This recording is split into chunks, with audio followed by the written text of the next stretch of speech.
Happy New Year, Louie. Happy New Year, Codes. Man, I know 2020 has been kind of a downer, but man, 2021 is coming in with a bang. I like the sound of that.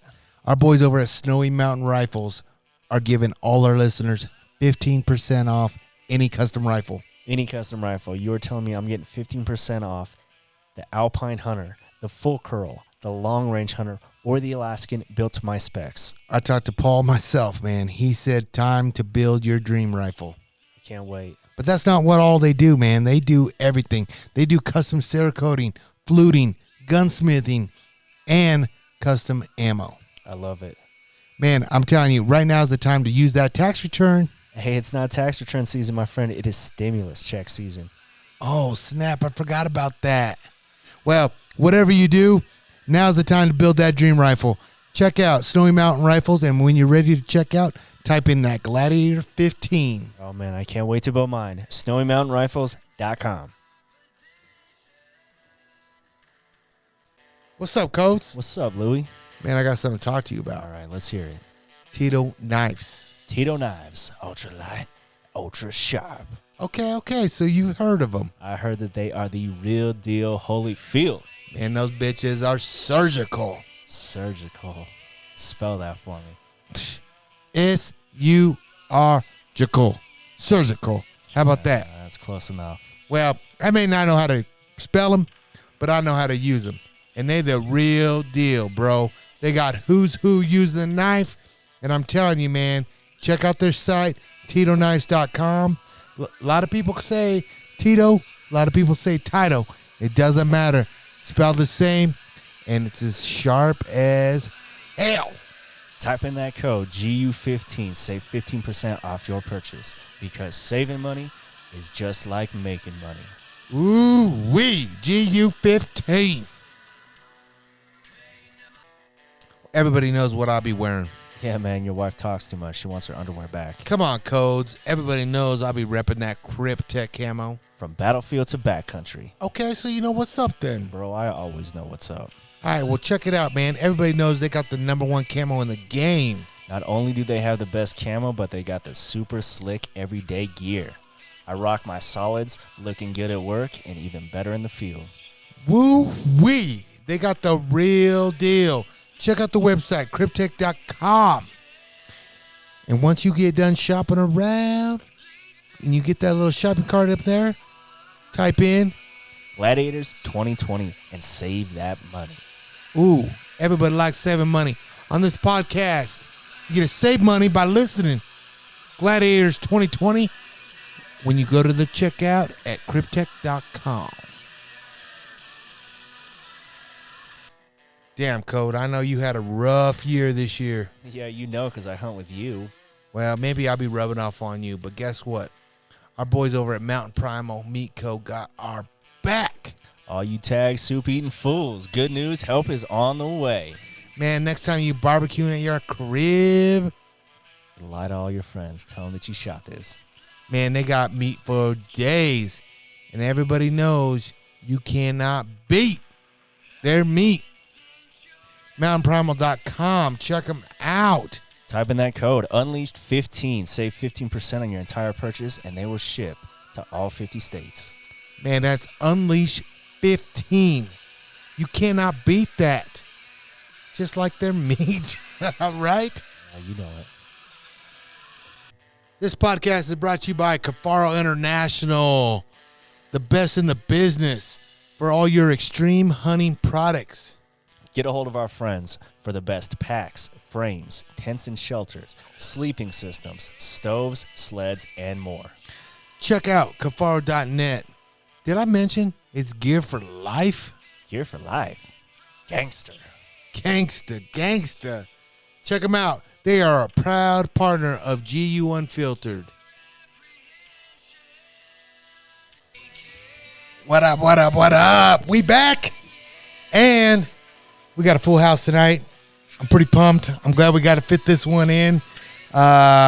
We got my man, Skinny Codes, in the house. Yeah. God, you sound like a faggot. Anyways, I'm gonna fuck you up, bro. You've been mouthy today. I'm gonna fuck you up, bro. You're definitely gonna get it tonight. We got my boy Tay in the house, helping out my man Tomas behind the cameras. And tonight, we got him back, boys and girls. Yeah. You know who's back up in this motherfucker. Aron Snyder. Hello, everyone.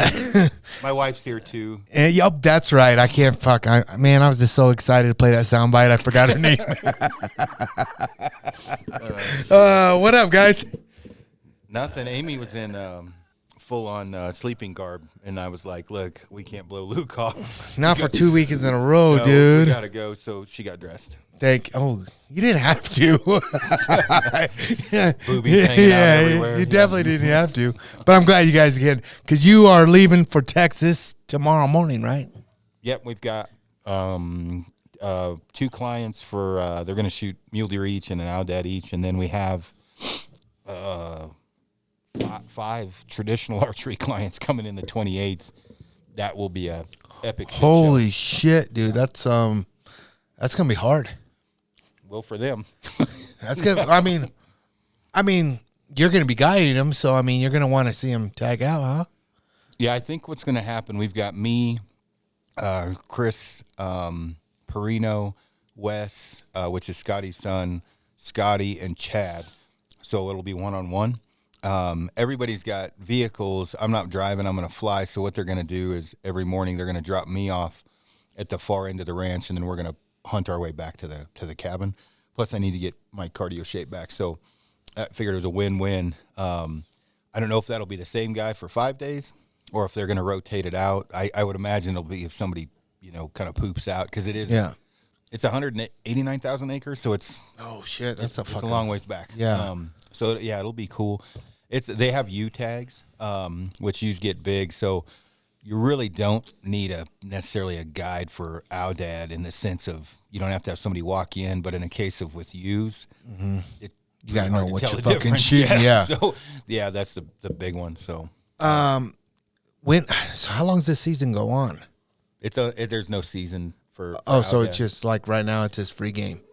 Yeah, all year long. It gets too hot, really, after April. I think we have clients through April that we're bringing down, and so some of those I'm going to, fly down and I'll help out on. I think Levi's coming.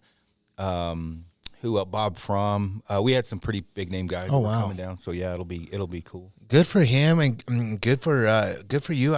I'm sure it helps having you being there in camp. The guys probably want to share camp, let alone go hunt with you and have you be around. So that's good. He does get a lot of clients that request to make sure that I'm there. So that helps him out. And most of the time I can like today was kind of a shit show to get everything dialed in before I left. But most of the time I can go down there and help guys out.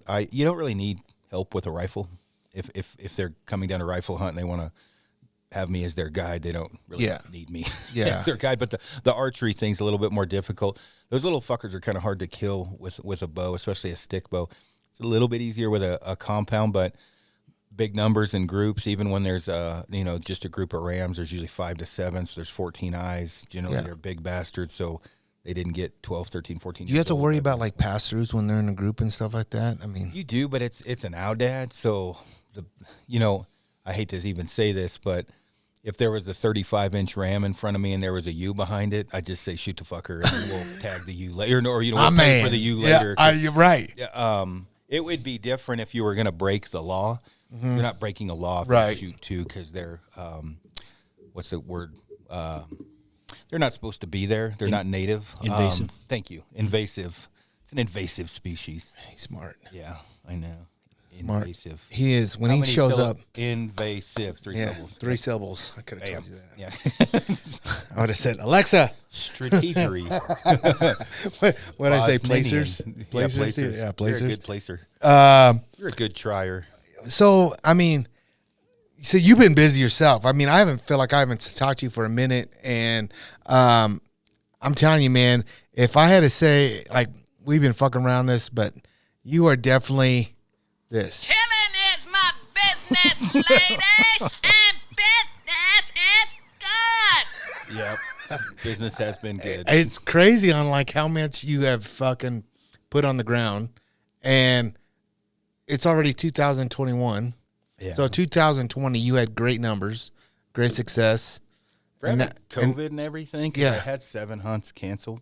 And I got a lot of flack for hunting in Texas and Oklahoma. I brought it Yeah. up on that podcast with Chris Rowe, which was, I just make jokes about it, but, you know, the reality is there wasn't much to hunt, and so I just stayed down Well, there 'cause yeah. you I kill mean, so much you shit. ain't going to go. Well, you probably had hunts in Canada. Yeah, those were all canceled. Yeah, all canceled. Yeah. So my October hunts are generally Canada, and they were all canceled. So I went down and I hunted Texas and Oklahoma, bouncing back and forth. And you can shoot, you know, multiple bucks and does, and there was depredation tags, and there's MLD tags. Like Amy shot her buck on an MLD tag, which is management landowner. I'm probably fucking that up. Anyway, it's each ranch or whatever can do an MLD program, and they fly it, figure out the numbers, and then a lot amount. You know. It's just more opportunities there. Yeah, there's a lot of opportunities, and then I did, you know, the Owdad, and I got lucky with that. I shot a giant Owdad first stock. It was funny. We were on the phone with the Wyoming, the governor, and the building council. Anyway, a bunch of shit, and that big mountain range on behind the cabin, a whole like 60 ewes, lambs, and rams came over this hill, and so Scotty and Chad are glassing it, and they're looking at me, and they're like, I was like, I can't hang up on the fucking state of Wyoming, right? We're like, Yeah. this is important. And Chad was not as polite as Scotty. You know, Chad's like, get the fuck off the phone, and Scotty's like, you're good, but fucking hurry, okay? And because there was 2 rams in there we wanted to kill. The one I killed that was older than the one, but there was another bigger one. Oh, shit. And so, you know, we made it. I got off the phone, and I asked about the terrain because I'd never been there. So I climbed up and around the mountain, and I kept popping over glassing, trying to figure out where they would egress. Because I didn't think they would go down because the cabin's down. And so I was trying to figure out where they would escape or maneuver out when they were done feeding in this bowl.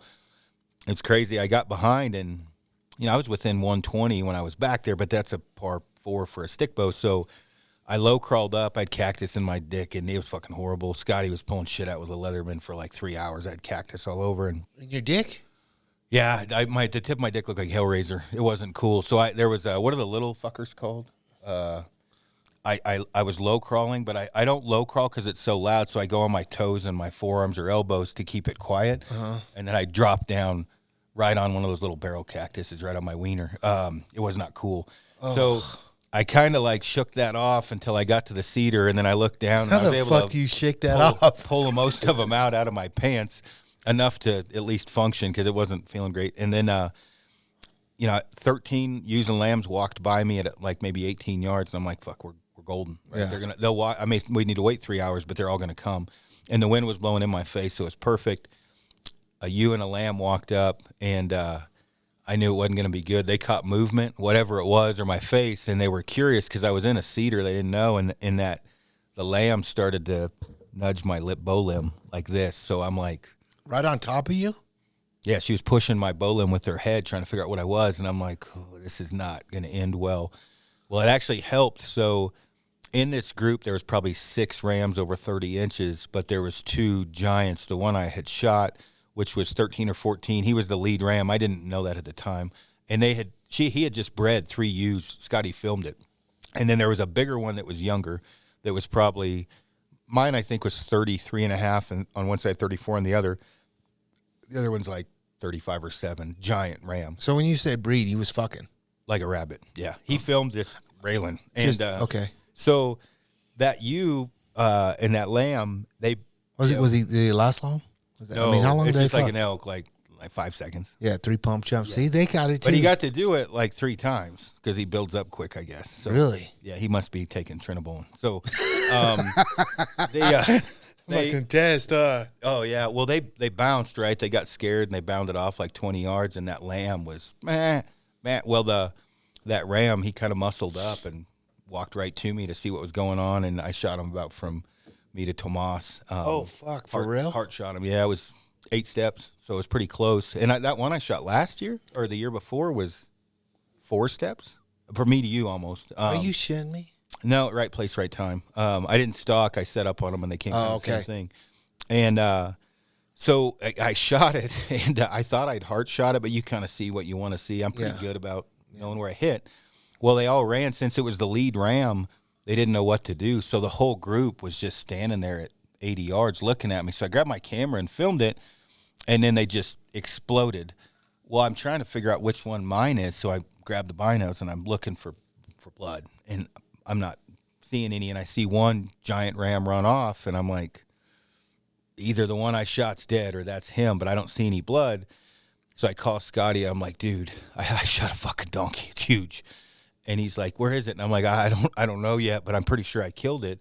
Well, it died in the group. That's why they all blew out. That's why they fucking. And I looked forward at 25 yards and 40 yards, whatever. He was dead right there. Really? And, yeah, it's crazy. It never happens like that. First stock, 9 yard, 8 yards, whatever step shot. It was close, and shot it through the heart. And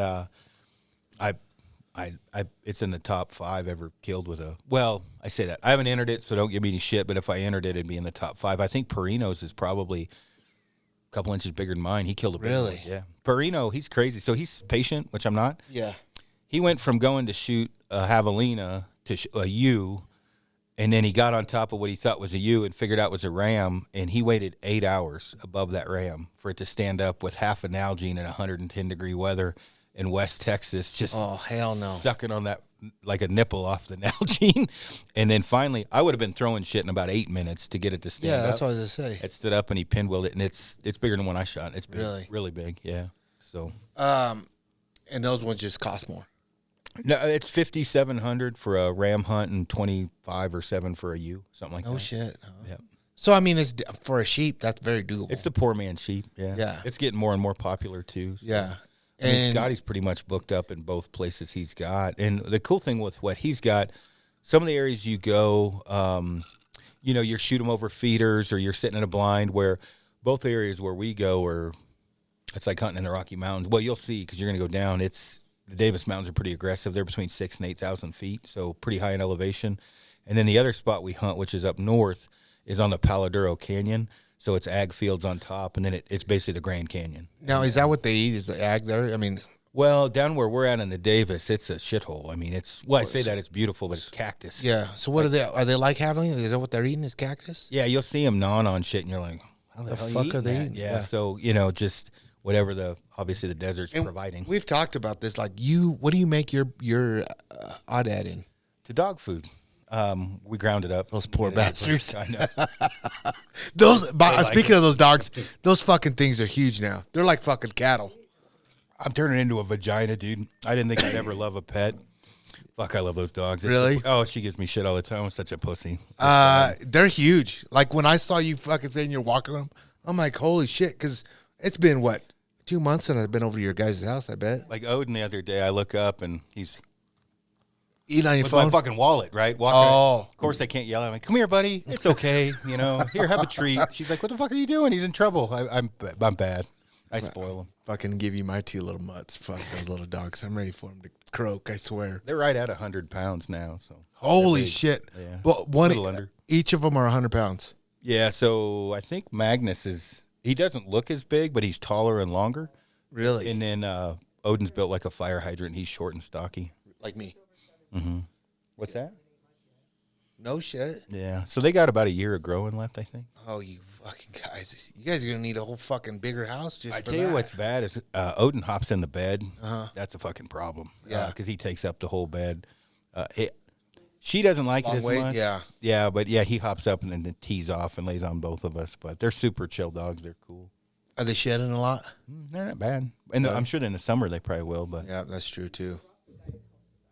Yeah, they go up the mountain pretty easy with you up here. yeah. Oh, Yeah. yeah. Yeah, no, I think they get bored. But Really? we're going to probably, once the weather gets nicer, really just kick their ass out of the truck down, towards 500 or 501 and just have them run behind the truck. They get kind of bored walking. They want to run around. wanna don't- move. Yeah, they don't like the collars too much or the harnesses. Yeah, I couldn't believe how fucking big these are right now. So anyways, before we get started in this podcast, I want to say this podcast is brought to you by my peeps over at Cafaro International, the man of South. Aron Snyder's here. I'm all pickled to death. No, I'm excited, man. We've been talking on the phone about this archery shoot. People have been hitting us up.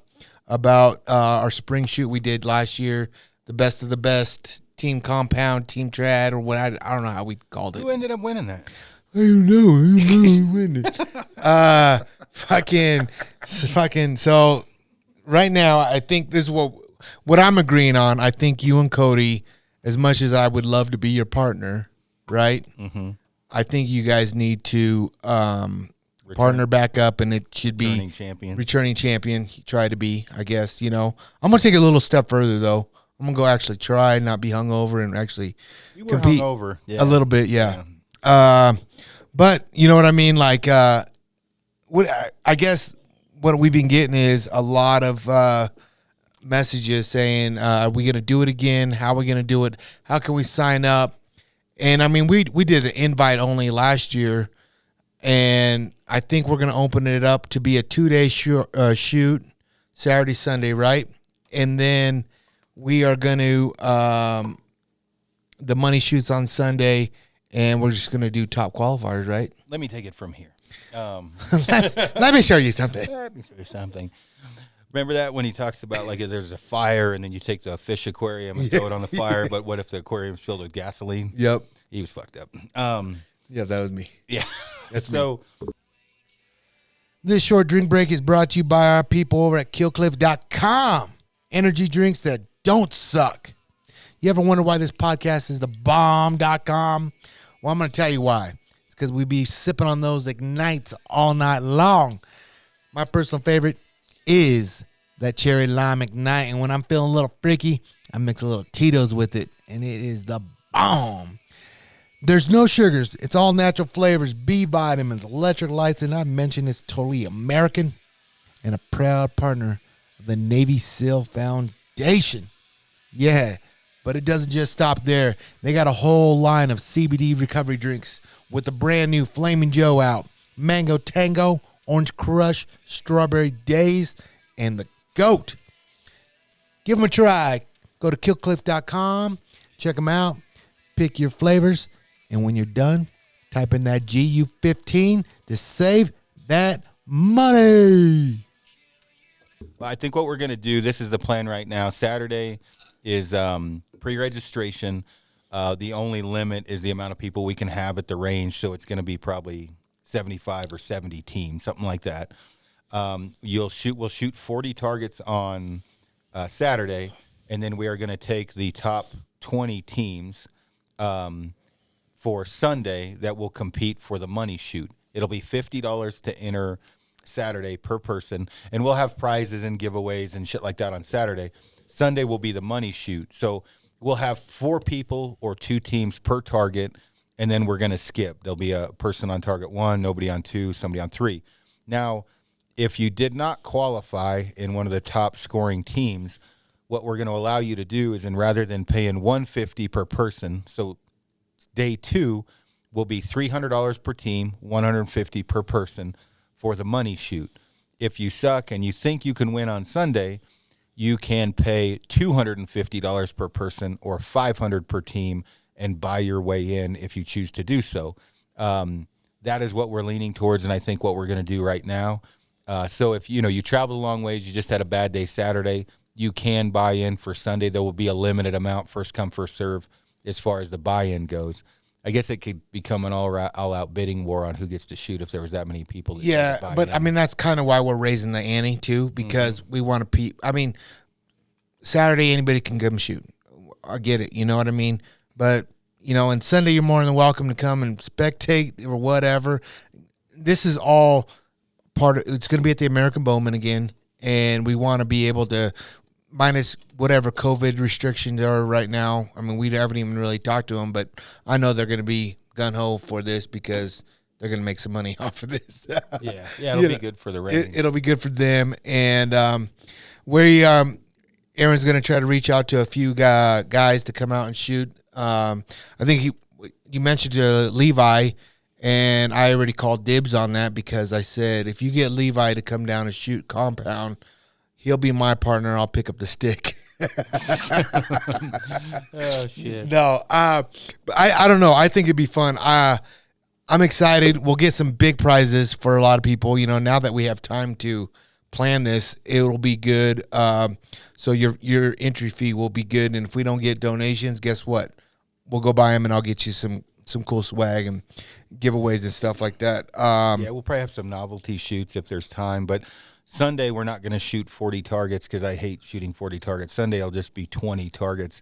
Plus, people have to drive home and everything else. So Sunday will be a shorter day. Saturday's going to be a marathon. So Yeah, we'll probably do like how they do regular shoots, early in the morning, yeah, break for lunch, then head back out. Head back shotgun out. Start. Yeah. You don't have to worry about, thank God, cheating on this because everybody's a competitor. And then we'll divvy up. You choose your own partner. We'll divvy up who's on what target and everything else. Yeah. We're going to be capped off, though. I mean, so once we throw this out on social media, and if you're serious and coming, you better put your money in because You have to pre-register and pay up front to shoot. So Yeah. we'll have a website and a link where you can get on and prepay and sign a waiver so we don't have to do anything like that when you get there. But it's going to be first come, first serve. And when I say that, meaning not signing up, first come, first serve for who pays first.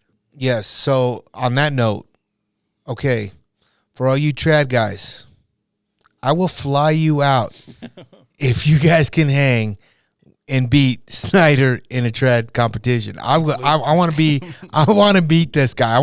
Fuck it. I want to just be on the podium. I want to be able to shoot on Sunday without me paying. So you need to get a hold of Dwayne Martin, John Dimmer, John Dillinger, and Joel Turner can shoot. I'm trying to think who. There's a bunch of other guys that are good, but Dwayne Martin's probably the best. Really? He can shoot and he can judge well. And I've never met the guy. I've just heard. Doesn't panic. He's just a big country boy, Really? real mellow, but that motherfucker can shoot like the forest down. No shit. I'd like to shoot against him, just see how I would Yeah. do, because, you know, his system is, the one thing I'd have going for me is he's not used to the altitude, and he's not used to a mountain course. What I wouldn't have going for me is he probably shoots, I don't know how long of a bow, and he literally sets his bow up to where his point on's like 24 or 5. And so no matter what, if it's a 28 and in course, he can pretty much aim in the middle and stay in the 10. The difference with this course is the distances are stretched out a bit more. So Yeah. And that's one thing we like about the American movement. It's like really hunting related. yeah, And you got to hike your ass up these mountains. yeah, I might play a trick if you get Dwayne to come out and say, hey, we need to go walk the course and then speed walk that fucker. Maybe I can wear Get him him real out. tired. Yeah. Yeah. So, guys, I'm looking for a trad guy. I'm taking applications. You got to send me some resumes. You know, I got to see some videos. You know what I mean? But yeah, I think it's going to be a good time. I think it's going to be good for everybody. I mean, like I said, anybody can come shoot on Saturday with us. We'll have fun. We'll do prizes. And on Sunday, it's time to let the hammer out, right? Yeah, definitely. The one thing I have good, I don't know that I can shoot better than I shot last year, but Cody had a little bit of a rough ending. And so Cody, he's got room for improvement. So if I can shoot as good as I did last year and him shoot to his capabilities, that'll help if you pull in a ringer like you. Well, you're shooting a compound, so pulling in Levi. So you pull in a Dwayne. If Cody can whoop your ass and I can run with Dwayne, we're okay. Yeah. I mean, that's honestly where it's at. That's what I told Cody when we were shooting. Yeah. I said, just shoot a 180 and in the 180s. And I said, because, of course, I'll get shit flicked to me because it sounds arrogant, but I was shooting so good. I was like, no one's going to be within 20 points of me. Well, not only that, but you were beating some of the compound scores. I did, because you made a big scene of it, because you were like, if you shot below 189, raise your hand. And you were like, all right, assholes, well, he fucking beat you too, so don't give me any shit anymore. Yeah, because they were all giving me shit, saying, oh, you lost to Aaron again? I'm like, yeah. And then I was like, what was your score? Oh, yeah, he beat you too, pussy. Yeah. I think I shot a 182 or 189. 182, 183, I think is what it was. Yeah. Yeah, 189, no. Get the fuck out of here. It was good. I didn't use a mulligan, though. The thing that helped, though, is Blake can shoot good. Yeah, Blake was good. Yeah, and he was in my group. And that was so- with Trevin, right? That was Trevin's partner. Yeah, yep. That's why Trevin got on the fucking podium. I'm going to go after him this year. So we got dates. We're gonna shoot for May 14th, 15th, 16th weekend around there. If it all works out with the course, May definitely get snow up here too. So that could definitely be a possibility. So snow or rain, I think we should still do it, you know? Yeah, I'm good. It doesn't matter to me. I shoot trad vanes, so I hope all you guys shoot feathers and it pisses fucking rain, and I'm going to talk shit till my tongue falls out. I know, right? Yeah, so we're looking at May 14th, 15th, 16th. You should probably bring that up. There's a lot of shit talking on that. Oh, well, and there's cameras. It's going to be filmed, and I think that was kind of like the eye-opener to a lot. I mean, my partner was like, what the fuck is this? Yeah. And I was like, what, dude? This is what we do. Yeah. I know Tom Senior talked about it. Yeah. You know, he said it's the one time I wanted to perform better than ever. He's like, I got in my own mind. He missed the first target, and he's like, dude, I didn't recover from that. Because of the pressure. Because even though it's not a national shoot, Yeah. it's almost worse because you got to listen to the motherfuckers. And you see all these people all the time. Yep. And, I mean, we talk shit. And it's bad. it's not golf. We're not quiet when you're drawing back. Yeah. And it's fun. And, it's all in good form. Fun, you know what I mean? Yeah, I stand beside you and go, punch it. Yeah. And that's kind of, I'm glad you said that because that's a topic I want to talk to you about too. But all I'm saying is if you don't got thick skin and you're in our group, you might not have a good day. No, especially if you're shooting bad because there's not, oh, you're doing great. There's no participation trophies. No, we ain't It's get only gonna go participation. downhill. Yeah, it's only going to get worse. Thank And God I've never shot real bad with you, but there was one day that you shot really good. unbelievable. And I beat you. No, you didn't. I did beat you, Aaron. You've never beat me with a compound. Who shaved whose head? That was with a Stikbo. So Who shaved whose head? I did have to shave my head. I beat you. Shooting the stick. A win's a win. A win. Okay. A win's a win, Aaron. But with the compound, you Oh, were like, fuck no. Well, you were 6 points behind me, and Yeah. it wasn't like I shot bad. I shot a 210. I think you Yeah. shot a 206 or Yeah. something fucking crazy. But it gave you false hope because then you really wanted to start to gamble, and you were fucked at that point because you never shot that good again. You know what? I don't know what it was, dude. I really did shoot good. And then I don't know why. Maybe I think I might have popped an Adderall maybe that day. I was remember, focused. I remember shooting thinking, I'm shooting pretty fucking good, and he is right beside me. I was like, wow, this is fucking crazy. And I had a tournament bow. I mean, when I say that, it was 80 pounds, but I had a single pin bow. Yeah. I mean, I was not at any kind of a handicap, and you stuck with me. But it's probably would have been better if you shot bad, because that's when the gambling started, and that's when I took all your money. All the rest of the summer. Yeah. I got fucked. I even beat you with my stick bow. Yeah, I know you did bad. I think worse with that than I could think is because when I like missed a target or something. You always just fucked, and you just throw it away. I was trying to think. You pick your partner. On picking the partner. I mean, you can pretty much. I mean, it's pretty.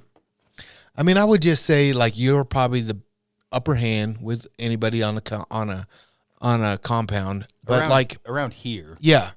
I'm one of the better ones. There is guys that Hoff can shoot good, Ziegman can shoot good, Tom can shoot good. There's some other guys, I don't know their names, that can shoot well. Hoff's brother-in-law can shoot good. But I mean, I can hold my own. But if people come in like a Dwayne Martin comes in, he's a Olympic level world champion. I mean, he's as good as it gets. Really? There's no one better.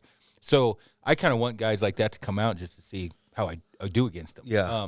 Because I don't mind getting my ass kicked if I shoot good. It's when you shoot bad and get your ass kicked is when it's bad. Yeah. If you've given it all you got and somebody's just better than you suck it up and you fucking practice more. Yeah. Yeah. Well, you know how that is. yeah. I mean, I've been trying to suck it up a little bit, dude. I'm trying to think what else do we need to talk about the thing about the tournament? No, nothing really. I think we covered it other than Saturday. We'll have a lot of prizes, and we won't give away money on Saturday, but we'll give away prizes for the top 3 scores, things like that. We will have the way we'll probably end up setting it up will depend on who signs up, because if it's on Saturday, obviously it's a trad compound shoot, but if we don't have enough people, others can join. But if the range is full, we'll have to give you your money back or something. I mean, that's what we're gonna have to figure out. Those will be the big details because the idea is obviously everyone's in a team that signs up, and more than most likely the range is going to be full. So, Well, 100%. I mean, just imagine it. I mean, look how many messages we got after we did that one, and we're like, "How do we do that?" I'm like, "Fuck, dude, what do we do? What are we doing ourselves here?" But we got the best of the best. We find out who the best of the best is, and so far it's you and Cody. I think it's more you than Cody. I got Cody coming out next week with Emily. I'm gonna talk a little shit to him too about it, but he didn't shoot too bad. No, he shot good. 78, I think, or something like that. He did. He shot good. But yeah, so I'm looking forward to that. What was I going to talk about next? I was listening to a podcast from you and Dudley. You talk about that back strap. Mm-hmm. How do you like that? Really, no bullshit. Yeah, I like it. I mean, it's somebody like what would be good for you because you shoot a puncher, and we've tried to get you to shoot a handheld. You're just not comfortable with it. Yeah, and it's not as susceptible to shit in your pants as you're rotating your hand or something clicks. You literally lay your finger on the trigger that engages it, just push and pull back. Yep. I want to try it. I definitely want to try it because before I buy one, because if it really is, but I don't really think I have target panic. I think it's just you guys talking shit, and that's why you're trying to beat me is because you're getting in my head. I never had target. You think I'm scared of a 3D foam? If you're getting target panic, or if me talking shit is making you get the jitters, you have target panic. No, I don't even get that. I had it off time. Have you ever talked to an alcoholic? He's like, I don't have a fucking drinking problem. That's what you sound like right now. Give me another drink. I don't have one. I honestly don't have target panic. I don't care what you're saying. I'm telling you that right now. You're like, I punched my way to victory. Well, that's all I know is punching, motherfucker. That's all I do. He has target panic everywhere. I don't. But on that note, I just wanted to know from the real perspective of you using it. Could you hunt with it too? Oh yeah, it's way safe. A lot of people. I hunted with a hinge. It's way safer. The way he set that up is smart. When you engage the trigger, right, you pull it down. You're on safety. When you draw back, when you engage the trigger, that makes it engage the pressure. So if you're in the middle of the shot and you're not comfortable, you just let the trigger go. And then when you're ready to shoot, you hit the trigger again, if that makes any sense. So it's kind of like what I'm shooting now then, right? Except you have to perform back tension or fake it. But yeah. I'm a good faker. Well, I fake it till I make it, bro. That's it. What's the guy's name that runs the gym you guys go to, Orion? Like, as you learned, I'm pretty blunt out of the gate, right? And he's shooting, and he was hammering the trigger, and I was just like, dude, I thought Frank said you'd come over and shoot, so I just was like, dude, you've got problems. You got target panic. You're going to break that fucking trigger off. Turns out he didn't run any coaching, so I just shut up after that. But you already got in my head, so now you fucked me. But he literally, generally how it works, if you were going to, like in layman's terms, when you aim at a target, the thing's kind of your pin's moving around, and your brain has this uncontrollable urge to slap the trigger when it's crossing the target. So when your brain tells your finger to punch the trigger, your brain immediately says, grab your bow. That's a fucking problem. And so it's kind of a puncher's, like they say in boxing, what is that, a puncher's chance? Yeah. There's going to be days your timing's on and you're going to shoot all right.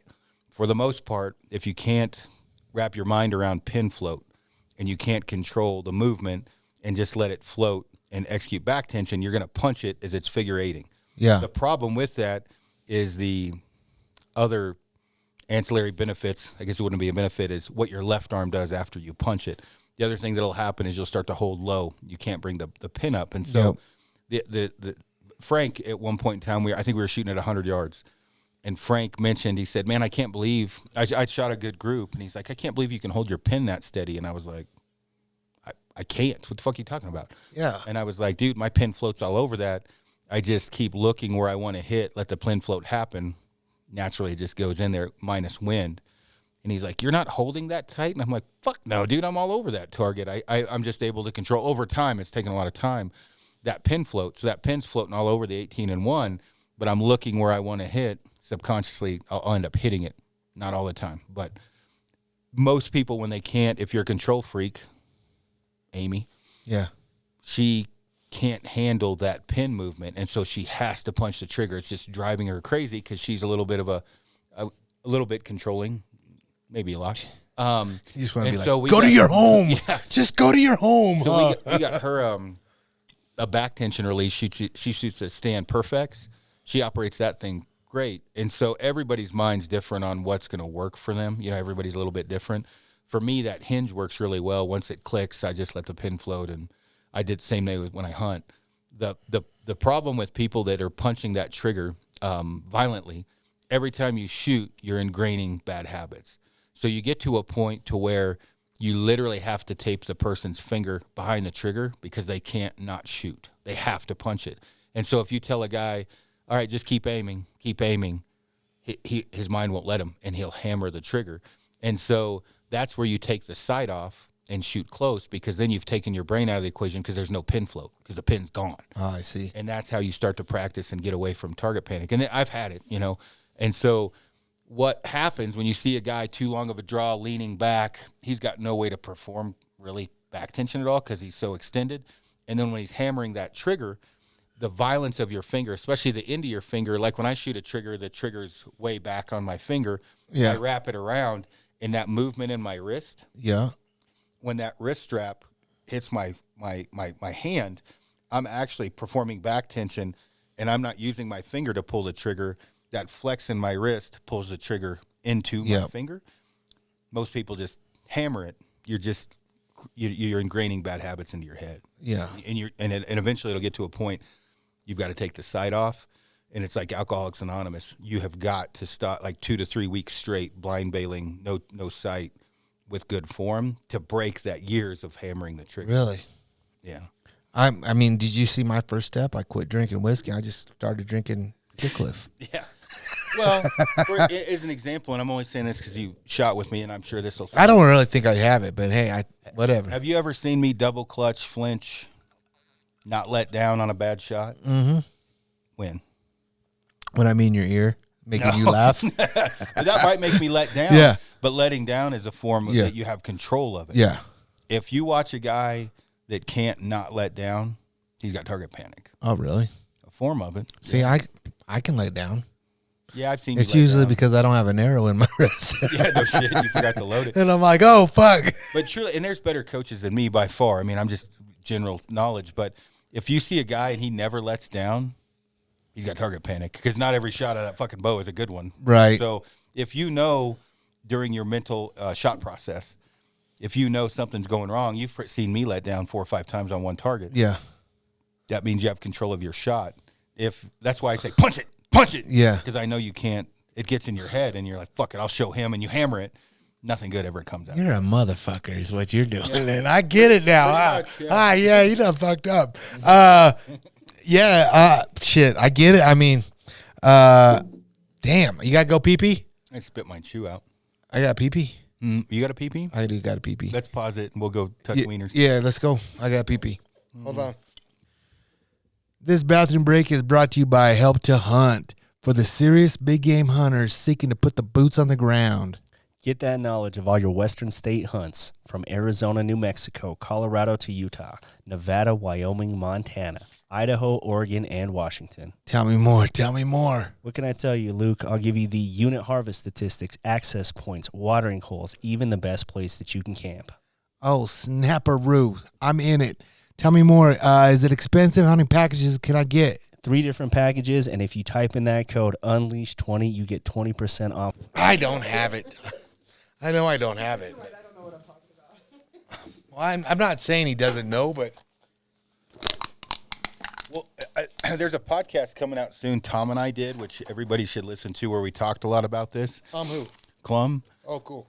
And there's going to be Kifarucast? Yeah, on Kifarucast, and we talked a lot about coaching, and there's going to be different soldiers need different coaching, right? So the way that I work, I need somebody to come up and tell me the same way I do it to people, like, dude, you're fucking up. You really need to do this. That's how I work well. There's other people that do need participation trophies and pat it out, and it's an ego thing. Yeah. Like the last thing you want is some dude coming up and saying, hey, you're all fucked up. Yeah. I get it. I say that when I'm coaching. I'm like, what the fuck were you just throwing? Yeah, well, yeah. I mean, the thing is it does cut a lot out of the middle, right? Yeah, You don't need to, like, if I come up and I'm like with Amy, I'm like, you got fucking target. Yeah. No. And I'm like, yeah. No. And I'm like, yeah, you do. And so You were in I'm the same like, boat. I'm like, all right, aim at that target. Don't pull the trigger. She couldn't fucking do it. She had to hit the trigger. Oh, really? Oh, I don't got that then. Yeah, so now she shoots a back tension. She does great. That's what her fix was, is shooting a back tension. And I mean, she'll punch it every now and then. Sometimes you have to. Yeah. But overall, she executes that very well. So if you get to, whatever, let's pick you two. If we're shooting together, and let's say they start to shoot well, and you guys start to bump ahead. In their mind, they're thinking, That ain't never gonna happen. well, you're getting ahead of Luke. Right. And in your mind, the way that your mind generally works is now, I don't know how your minds work, but you're probably counting. How many points do we have? How many targets are left? What do I need to shoot? Whatever. The best thing Luke could do is start talking about your lead and watching you shoot. And so what I'll do, which is a fucked up deal, if this is Luke, I'll just stand a foot from him while he's shooting and watches. And I'm like, you're punching it. You're punching it. Because if you're already a puncher, you're probably in your mind going to be like, I'll fucking show you. And they'll try to hammer it off, and it only goes downhill. And again, there's much better, coaches than me that can go over this, but it's not just your finger, right? Your index finger, that violent movement. It's also your bow arm. And so a lot of people, if they do get in the lead, they're going to start looking where they hit. Yeah, And dropping it. Where do you hit then, Amy? Low. Low left. Low and left. Generally low left. Low and left, yeah. With a Stikbo and you collapse, you shoot low right. But you're going to start to, because you're so worried about you got ahead of him, you're going to start looking Keeping it. to keep it, and you're going to start peeking, and you're going to drop your bow arm left to see where you hit and pop your head up, which is going to make you shoot low left. Yeah. So if you can keep your shit together, even if somebody gets ahead of you and they're not mentally strong, you can usually take that lead away from fucking with their mind, which isn't the most ethical thing to do. Yeah, because you've done that a lot to me. I have done that to you, yes. Yeah. Yeah. This year might be in my New Year's resolution right now. You get that close to mom and punch you in your dick. I believe you. That's one thing I honestly miss. I like during the fall. Punched in the dick? I don't miss that at all. No, I miss us shooting. That's what I miss, honestly. Winter sucks, man. I mean, I know we're gone hunting, you're gone hunting, doing all this shit, but you and I, like, honestly, like, I'm like, fuck, I love the weekends, or we're off on the night and let's go shoot American Bowman. Like, it's fun for me, and I think I literally get better as the more I shoot with you. I mean, because you do shoot a fucking lot, though, and I can only get better if you shoot, right? Yeah, and I mean, I think, when you're always going to shoot up level, you're going to shoot down if you shoot with crappy guys, you're going to shoot up if you shoot good guys.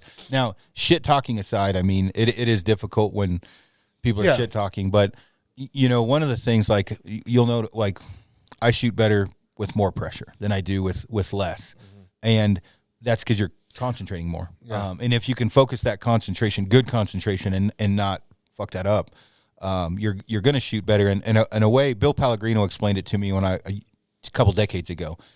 Bill was the guy to beat. He's still one of the best shooters in history. Probably the best finger shooter ever for the compound. But I asked him, I was like, man, how do you win everything? Because I couldn't beat him. I could beat everyone else. I couldn't Tipton was good too, but Bill was like, okay, if someone asks you and you take a shot glass, you set it here, and they say, okay, take a foot above that, drop it in that shot glass 100 times. If there's nothing on the line after 10 or 15, you're going to start fuck off and you'll miss. Somebody said, you get $1 million if you drop that quarter 100 times in a row in that shot glass, you're probably going to get it. That's the concentration you have to put into every shot to be successful and to be a winner.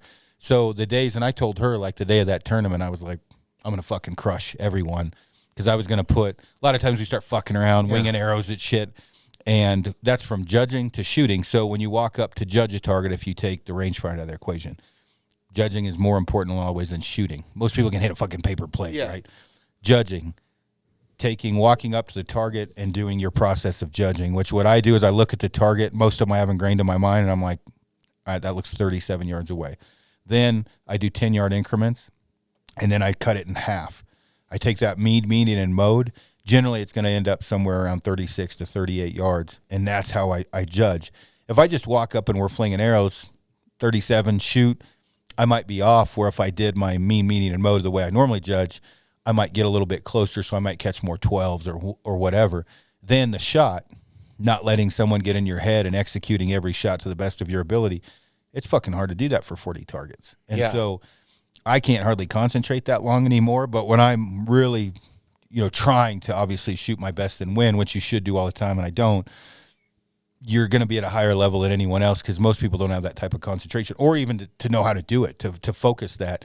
And guys like a Levi or Gillingham or a Danny McCarthy or whoever, they've obviously mastered that to where Levi has beat people on the unknown course, same course, right?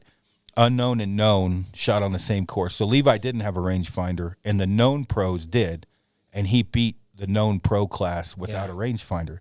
That takes a lot of concentration. I mean, he's the best in the world, but that takes a lot of concentration. There's only so few of us out there. Exactly. Well, it's the same thing with animals. When you missed, do you even remember what happened? No. Yeah, it's a blur. Yeah. That's just honing that focus and making sure that, to execute that shot on an animal, it's hard to remember. Like, do you remember most of your stuff, Amy, shooting? Well, at least you're honest. So Amy doesn't remember. That's one thing I luckily have going for me, is I remember everything. Like literally from, like, again, especially when you hit one, so you don't, like nothing worse than guiding. Where'd it go? I don't know. Where'd you hit it? I don't know. Where were you standing? I'm not sure. No, that's so fucking. You're Good like, fucking job, buddy. Thanks a lot of help, So what the fuck are you doing? That's your job. Yeah, no shit. But if you can really remember that or start honing, if people talk about a mantra, whatever it takes to keep your shit together, once you get to a point, and some people never get it, if you can get to a point where you remember what happened, you're on the road to a good path, because once you can remember, that means you were mentally under control during the shot. And there's times, what did I miss 11 times the day I shot that big Dad? Missed 11 times. I shot one on the fucking horn. She and Scotty were in the truck, and it was big. Fucking giant. And it was I just hopped out of the truck and said, I'm going to still hunt this area. I walked through and walked into 3 giant rams, and the biggest one, there was mesquite between he and I. Yeah. Obviously, going back, I should have got a little closer. I thought, well, I can get it over that mesquite. I hit that mesquite, hit him right in the base of the fucking horn. How far were you? 32. Okay. 30, close. And then I went on that other stock. I stalked in on a herd of 48, 50. I got within 20 yards, but I didn't know which one the rams. So they start to stand up, and I'm fucking winging an arrow. I'm like, Jesus. Finally, when he stood up, I missed him twice in one sitting. No shit. First time I shot under him, he bounded out. Next one I shot over him.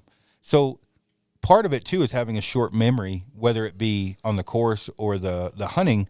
You're only good as your last shot. If you have the ability to forget your last shot, you're going to be a hell of a lot better off, because if you're thinking your last shot was shitty, it's going to carry on to the next one. So luckily, I have gotten to a point where I got a pretty short-term memory. I don't really give a shit. Which is good. Extremely especially helpful. Shooting a stick. Yeah, you got to have a short-term memory with a stick, or it's going to go downhill. But, in the end, we never stopped, never gave up. Ended up shooting a giant ram. Yeah. But I missed, I think, 11 times that day. That one day I walked 49,000 steps on my watch. And I felt bad for Scotty, because I kept texting him, come get me. And I would just stock after stock. And I'm like, this motherfucker's going to hate me. Because, literally, he dropped me off. I'd go on that, mile long, however long stock, get sub 40 yards, anything killable with a compound. I got the stick. And I'd be like, dude, I missed. One time I came back empty quiver, and he was like, God damn, Aaron, what the fuck happened? Like this year when you shot that big one, what broadhead were you using? I shot that with an iron will wide, solid, yeah. Is that new one they came out, the wide one? Yeah, that was something I pushed him into. And I had come up with that 3-blade with Danny Klum, the Rocky Mountain. The problem is I had killed so much shit, I ran out of them. And when I say the problem, meaning I was going back and forth between those 3 blades and the iron wills. And I had those iron wills left, because initially I wanted to shoot it with a 3-blade just to see the damage, because I knew the iron wills performed. But I was out of 3 blades, so I shot it with that. I shot that buck in Arizona with iron will wide as well. Oh, really? I think so, yeah. Those ones have been good, huh? Yeah, they're both those 3 blades and iron will wide's good. I'm actually working on a project with Bill now on better component system for skinny arrows. It's kind of a cool thing being able to bounce around and help, Yeah. different, people and companies, because it's only better for the consumer. Because if I'm making it for me, I'm not going to, I'm pretty anal with gear. So I'm pretty excited about that. And in fact, there's 6 dozen arrows that just showed up for us to test for the new component system. That's cool. So, yeah. I got to say a lot of things about Bill. He made me this. This showed up like day before Christmas Eve. He made me this, dude. Did he put Barry on the side? No, he didn't put Barry. He put GU, and that sleeve is hard to get out, though. But look, he made that. He gave that to me. That's pretty sweet, huh? Yeah, it is. Yeah. It's like the new K12, and I know, motherfucker. I had it a year and a half ago. yeah, well, I'm just sorry. Kidding. I'm just kidding. I'm just giving him a props on the fucking podcast. Yeah, No, I just like to fuck with you. That is a nice knife. It's cool. You use it a lot? I do, so at caping, especially. Yeah, I'm excited. That's I might shoot a couple squirrels and just try it. Try it. Make sure it's in season or Gritty might. Yeah, right. Yeah. Wait, no shit. I don't know, Cody. You ready for this? Ready. All right. So we asked the Gram send us over some questions for the man right now, and It's usually 5 questions, but you're popular. yeah, you are definitely popular. Hey, before we get going though, I got something to ask you. Okay, and just because my IG want me to do this, yeah. Okay, I got Nestor with it, but I want to see if you're smart in this. Ready? Yeah.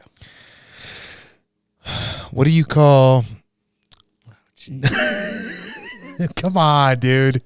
Nuts on the wall. Walnuts. Fuck. He's on a good start. What do you call a pair of nuts on your chest? Chestnuts. Damn. Have you heard this one? Yeah, dick in your mouth. Okay, good. Good. Okay. All right, see? There you go. I tried. He's smart. I won. All right, so hang on. Aaron listens to the podcast. Yeah, that's exactly. Aaron's a subscriber. What do you call? How many legs does a black cock have? Hold on one sec. That was on an NWA DVD in the 90s. NWA? Really? Yeah. I can't say the first part of the end, but with attitudes. Really? Yep. It That's really where I had came it? from. Oh Yeah. shit, I did not know that. Yep. Go ahead. How many legs does a black rooster have? 2. Okay, he's off on a good stop. How many wings does a black rooster have? 2. How many eyeballs does a black rooster have?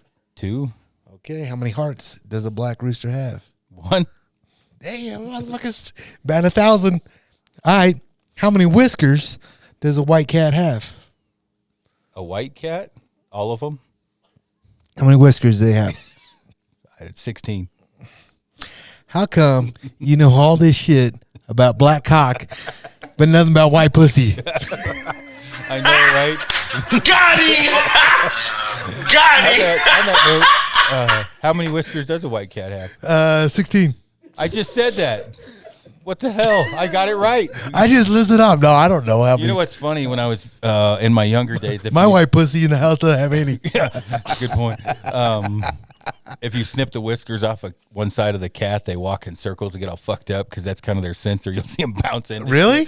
I'm not saying you should do that, but if experimentally, if you had a cat you didn't like, snip one side off. See what happens? Yeah, it's pretty funny. Yeah. Oh, fuck. That's Can funny. be.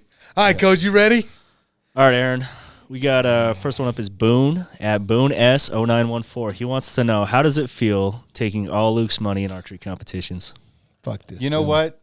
I felt so bad about it. I bought him a Grizzly target. So it felt good taking it, but I gave it back. I'll tell you what.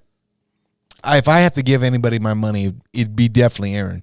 Because, one, he definitely helps me out a lot on the course. But I honestly enjoy shooting with him. So it's kind of like I'm paying him to be my friend. You know what I mean? Like, I'm cool with that. No, I didn't. I mean, when I was taking it, I actually bought him I ordered him a 3D elk, and Phil had a Grizzly as well. And I was going to, give Luke the elk, and you didn't seem to mind the Grizzly, so I actually kept the elk and gave him the Grizzly. But I spent all the money that I won from him to buy him a target. And you still had money to buy a Raptor. Yeah.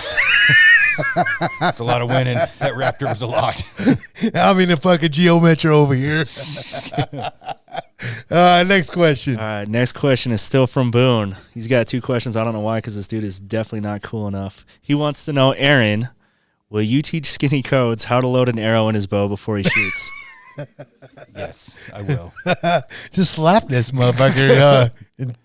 I think Cody just, we were talking about target panic. Yeah. I think he just has like panic of just being around us. You know what I mean? Like right. we're like his. First of all, the only celebrities. times that it's happened is here when we're drinking. Don't even say that, because if you can't handle one watered down Coors Light, then what's up with that? Aaron, Yes. why don't you tell us about that time that Luke lost all his hunting gear to me? What was Luke's problem that time? Was it the target panic, or was it that I'm just a Cody better does competitor? bring up a very good point. Next question. That ass whooping was bad because Cody hasn't been shooting a bow that long. I lost my 1 point. Luke was I came talking back. mad shit, and I think it was on that bedded deer. You shot a 12 and Luke shot a 5, and you pulled away and then hung on to it until the last got target. lucky. And I remember about midway through, your exact words were, Cody ain't fucking beat me. If he does, I'll give him all my camo. Did you end up with all that camo? Everything, all his hunting gear. Yeah. That's All what it your- was. yeah, It all was your all hunting his hunting gear. Yeah, and Cody did beat you, by the way. Next question. This question is from @Tyler Ram. He says, "Are companies like Hunters Hub worth it? They give away hunts for $150 a month and promote blue collar hunters." I have no idea. I have never. That's the first time I heard of Hunter's Hub. Great question, Tyler Ram. I'm honestly, I don't know. I would say $150 a month. I'd put that in a savings and just buy, Tags. yeah, end of the each year. I'd have send to your look money. into it to answer it intelligently. I've never heard of Hunter's Hub. So Photolab Studios wants to know, have you ever snowboarded? And if so, can you teach Frank not to hurt himself? I've never snowboarded because I didn't want to get injured like Frank. Well, let's talk about Frank real quick. I mean, he's the GM, your right hand man right now, but He's the HMFIC. but he's still kind of like He'd be the head. There'd be an M in there because he's Mexican. So the HMFMIC. HMF, yeah, Head motherfucking Mexican in charge. yeah, which is kind of scary. Yeah, he doesn't speak Spanish, so it's, Yeah, he's still like the thing, but but he is brown. I don't know. He just, I don't know. I think this is what I think you need to do. This is no bullshit. Maybe what he needs is for you to pop your titty out his mouth and let the boy grow up. That's funny. Actually, Frank is quite a bit more grown up in a lot of ways than I am. Because people ask me all the time, like, I had a guy message me, like, when are you going to buy the company and put Frank in charge? I'm like, where the fuck you been? We did that 6 months ago. Like, Yeah. I'm gone a lot. And so Frank, I mean, he's definitely runs everything. I mean, he makes very conscious decisions. I mean, Frank's a very intelligent guy and very methodical. He doesn't I've never seen Frank make a bad decision at Cafaro or, I mean, no shit. I've never seen him do anything wrong.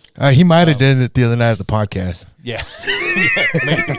But He did give a Striker XL. I didn't know if you knew. I tagged you. He I told wasn't me- I wasn't gonna tag you, and then I was like, I better tag him. no, he told me he's like started drinking, and even that's not a mistake. It's for your podcast. I would have done the same No, thing. I know, sober I or just drunk. But with Frank, I mean, he's a very unique individual, and I try to take.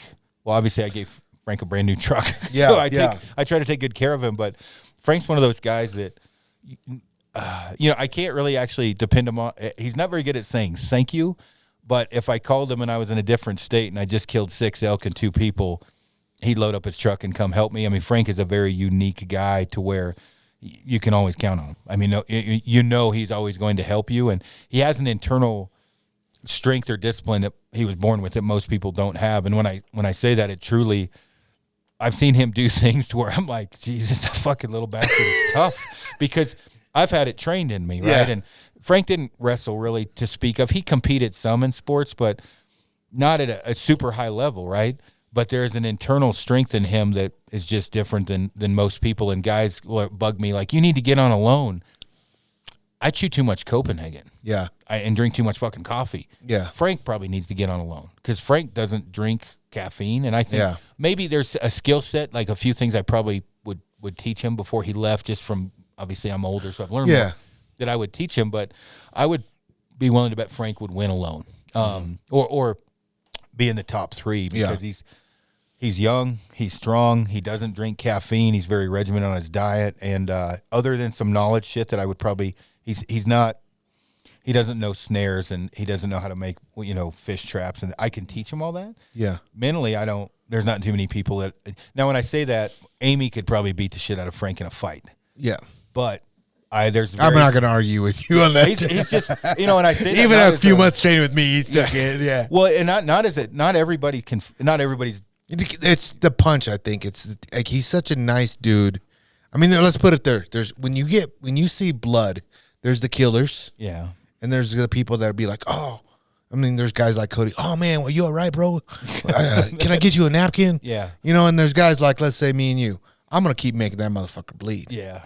Yeah. Well, and tonight Cody's gonna find out. When have I ever offered to give somebody a napkin? But I mean, as we're talking about this, it's unique because you look at a guy like Frank, one of the more mentally tough people I've ever met in my life, and I've been around the world a couple times. So, is he gonna fight? I mean, I'm not saying he's gonna get his ass kicked by everyone. He's not a fighter, but if the world ends, he's the first guy I'm calling. Yeah, you'd be next. Sorry, Luke. Yeah, no, cool. Just because you need the meat, and Luke's got it. That's why Luke would be the second guy. Fuck he stole all my Mountain Primal, you son of a bitch. But I think when you look at guys like a Frank, and there's others like him, but for very little training, he started doing 10 to 12-day backpacks solo on his own with just learning on his own. You don't find very many people who can do that on alone. So, I mean, I look up to Frank in a lot of ways, meaning like he worked at Sprint before he worked for us. Yeah. And now I just gave him an insane raise. And literally when I retire, Frank's going to take over the company. Yeah. Now, I will say when he interviewed, which I shouldn't say this, I know. he fucked that up. I know. I remember us talking about that. He was literally just... And I called him after, and I told him, I said, hey, man. He's like, fuck, man, I didn't know what to say. I've never really had anything to do it. I mean, it was me and Aaron. And I was like, well, they're asking him these questions, which I know he knows the answers to. And he's like, I think we'll do pretty good.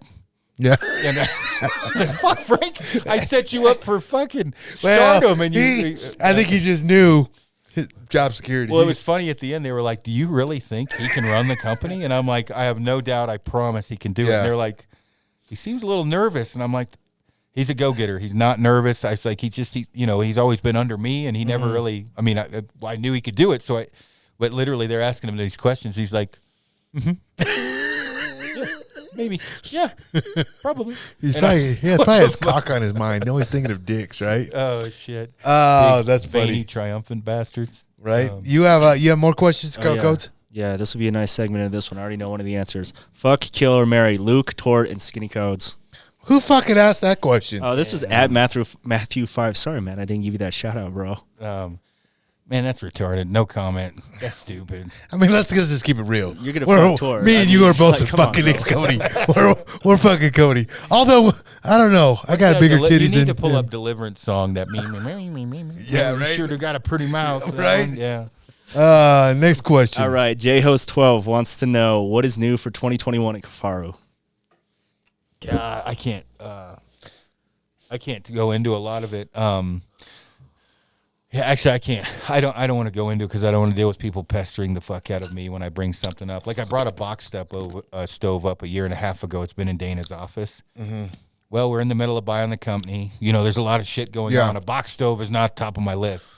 There's still guys hounding me for that. I just should have never brought it up because it's ready. We just have to put it into production. But we have so much other shit going on. The stove isn't top priority. But we've been working on a lot of different shelters and a lot of different packs and other things outside of what we normally do.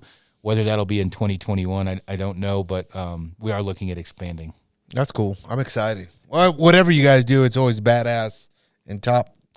We try. Top flight security, Craig. All right. At Will Smith wants to know, what's your most memorable Stikbo hunt? Man, that's a tough one. Man, I'd have to break that down into a couple ways. Probably the first one would be the first elk I got just because of the ass whooping I took, and finally we got it done on the last day. Probably the one with probably one of the one of the top three would be with Jeff Lander in that first mule deer I shot. I think It ended up scoring 186 or 182. And it was one of those deals where I didn't know at the time, but he had a lot of people get shots inside of 20. But as far as killing one, I think he said I was the third guy in 20 years to actually kill a deer with a Stikbo up there. He obviously didn't tell me that beforehand.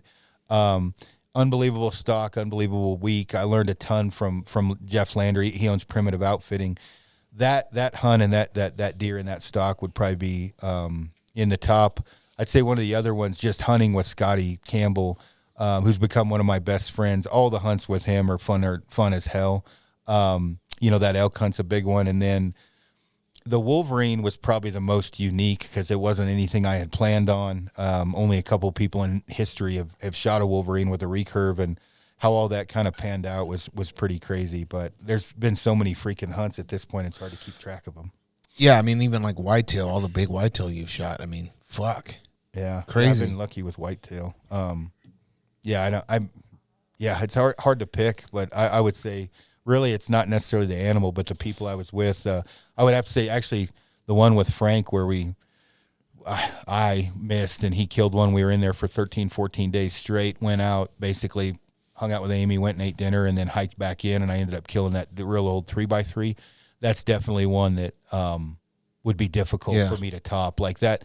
Not necessarily the deer was old, but it didn't score. It didn't score great. But having Frank there, and then getting your ass whooped for that many days, having Frank that was willing to come back in with me and even put more effort out, and then Frank, we thought his appendix burst. Yeah, and he was there with me, so that was cool. That was a tough one. And really, the next year, in there with Frank that whole time. And literally, we went to Alaska and hiked back in solo and was able to shoot a buck. Those ones, not necessarily the animal is the most memorable, but the ass whooping and the dedication it took to put one down. Yeah.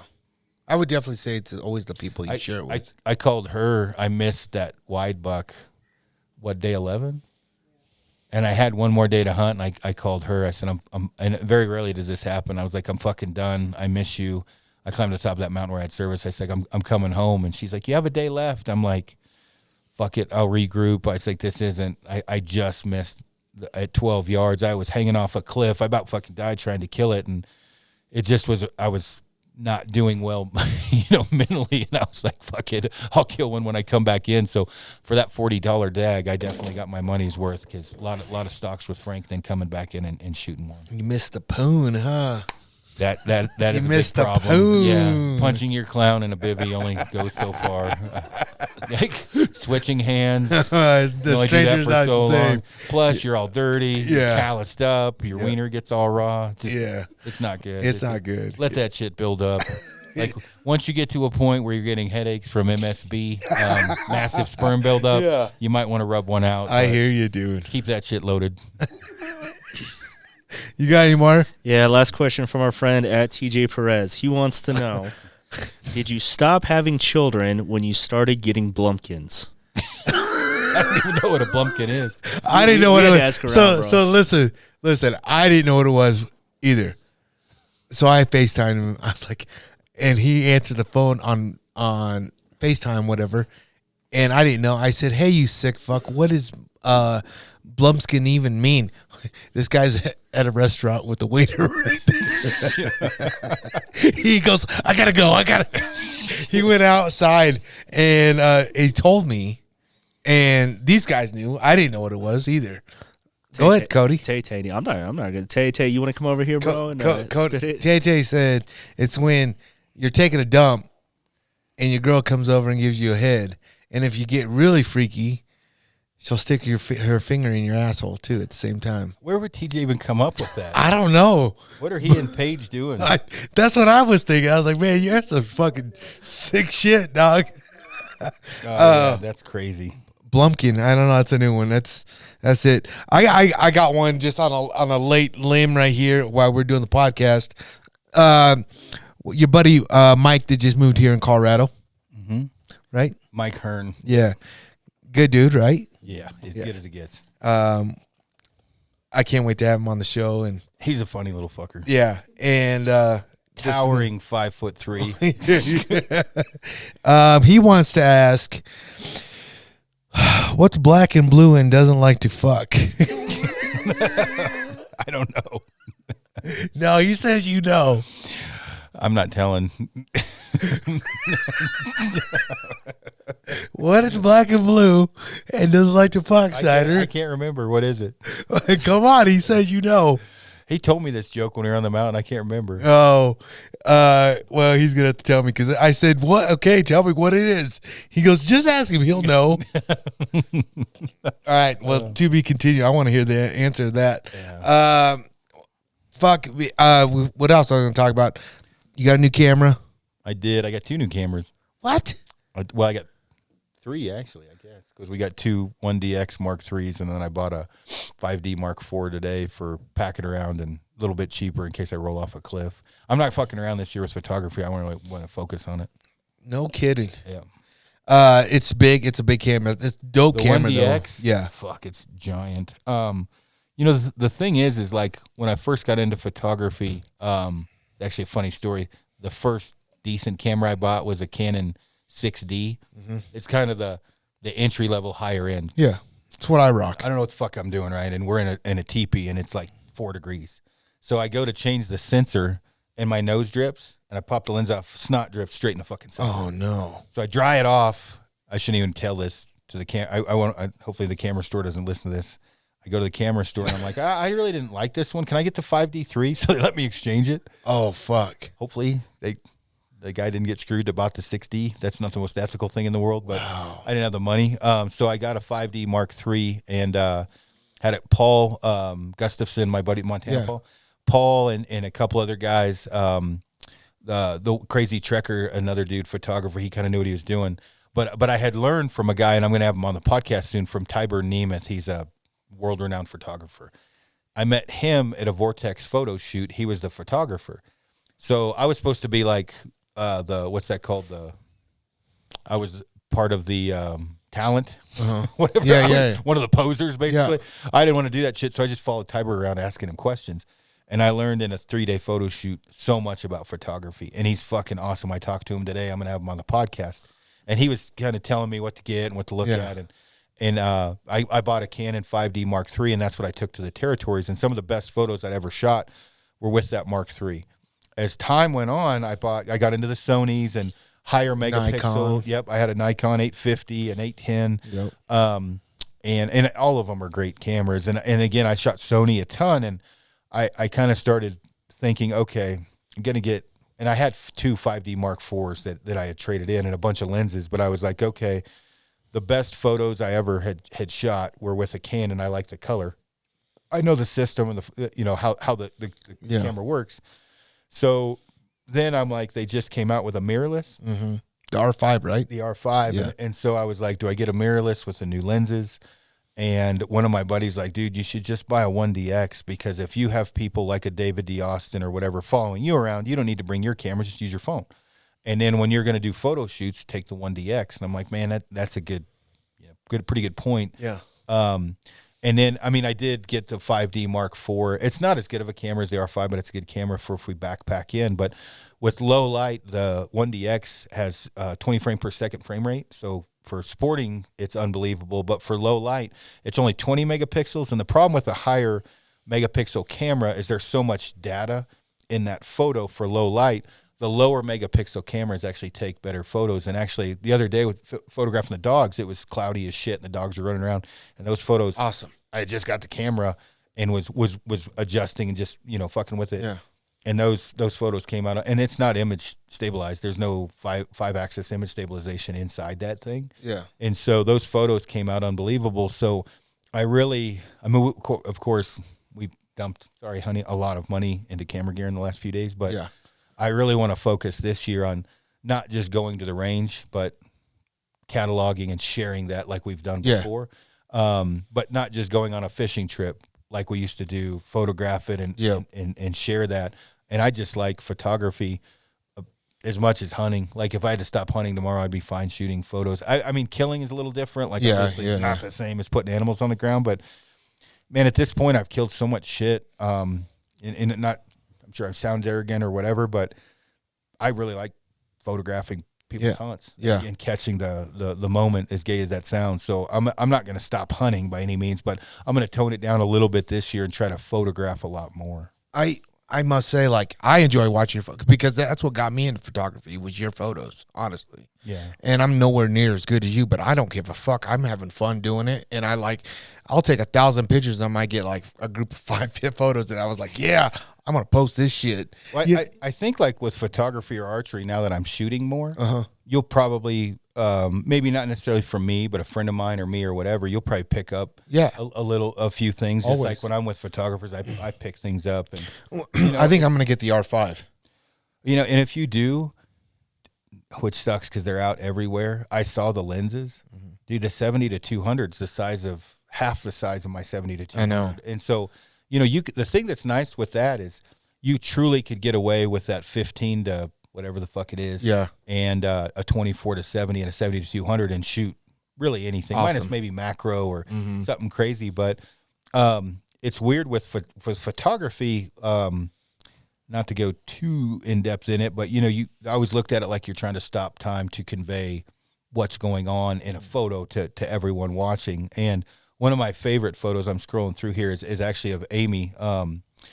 And it was there's a couple, but like that one there, that was in the territories with Clay. Yep, that's on your IG, right? Yeah, Pop that one up. there. It's the one with this tent. You have to go to his IG. That one it could be on any fucking Well, we got a 40-inch ram and a 400-inch caribou, right? The silhouette caribou in is there. what stood out on me. Yeah. And just the lighting was just fucking. And that's with a Canon 5D Mark III, which is technically antiquated nowadays. But I Really? shot in it with enough knowledge to take the photo, but it's certainly not where I'm at today. This is another one with a 5D Mark III. Yep. That's on the border of the Yukon, Sick. in the NWT. And that's handheld, just me. Really? Fucking with the camera. Truly learning fucking how to take a photo. Yeah, go. Like, is that the one you took, the Cafaro one right there in the middle? The second one down? Yeah, I just took that. That's with the 1DX. Yeah, I can Total t- Darkness Yep. handheld. Yeah. That's fucking crazy. Sick. Go down. Codes. Keep going. Keep going.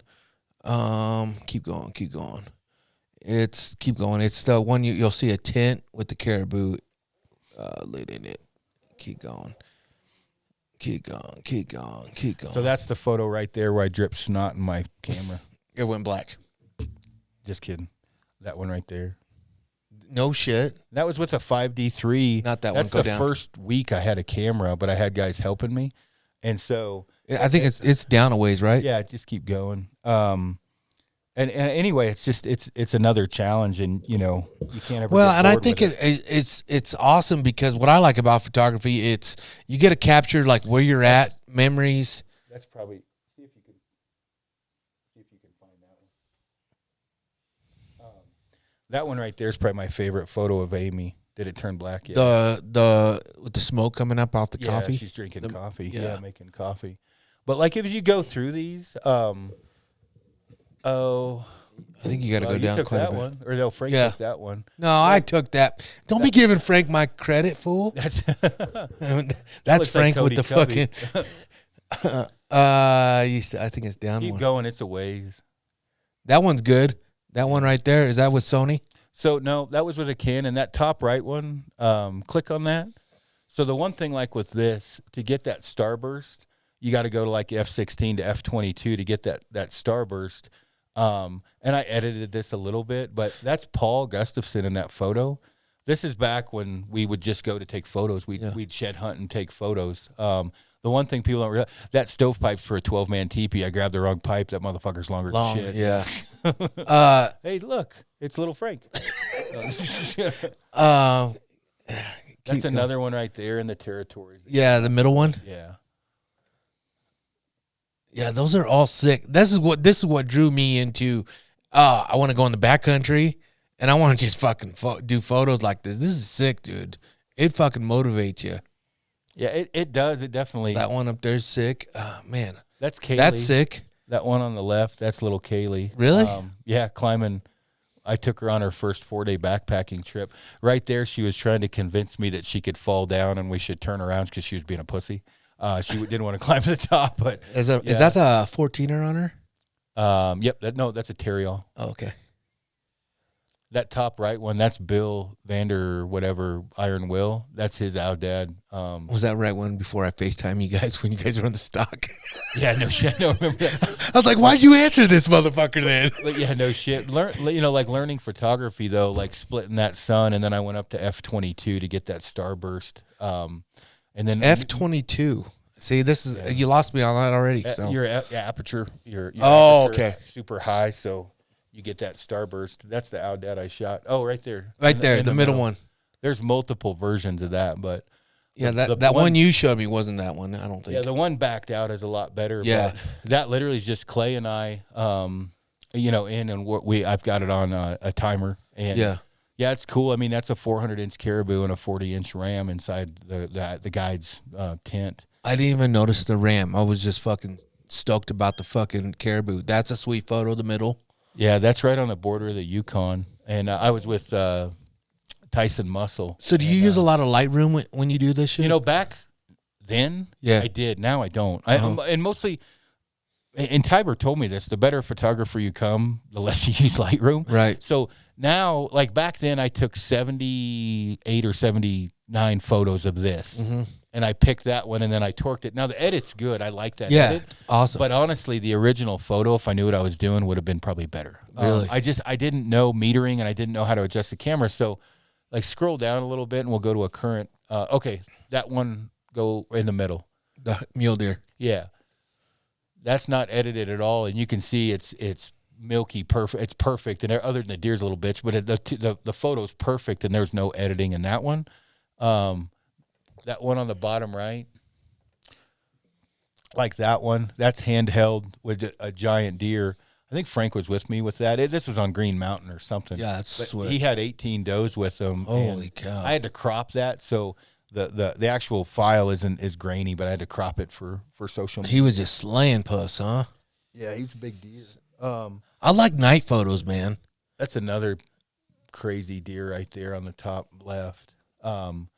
And, that's just us hiking around Green Mountain. But, that, again, not edited. That's just how it was shot. Now, I've always been a Canon guy. I never switched over to Sony. Do you really dead animals on that page? Do you really like Canon? Hold on. Do you like Canon more than Sony, though? I'll go over that in a second. Let's go to that top right photo above the goat. Let's talk about this clusterfuck. So this is a whitetail I stalked in on when he was tucked down more. I thought it was a mule deer. I was with Lander. I got to 9 yards. I literally almost shot the wrong animal. Oh, shit.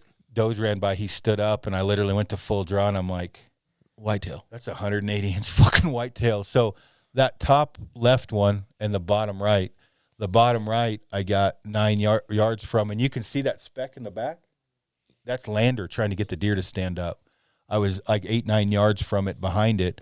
And we ended up passing up that deer to go after that one, and I shot that top deer in the fucking neck at 18 yards in a windstorm. It's really big deer. Yeah, I was behind it for 30, 40 minutes, and it was like 18 degrees. I lost the feeling in my hands, so I'm like, I gotta make a move. I can't feel my fucking hands. So did you when you were just that go picture sick too?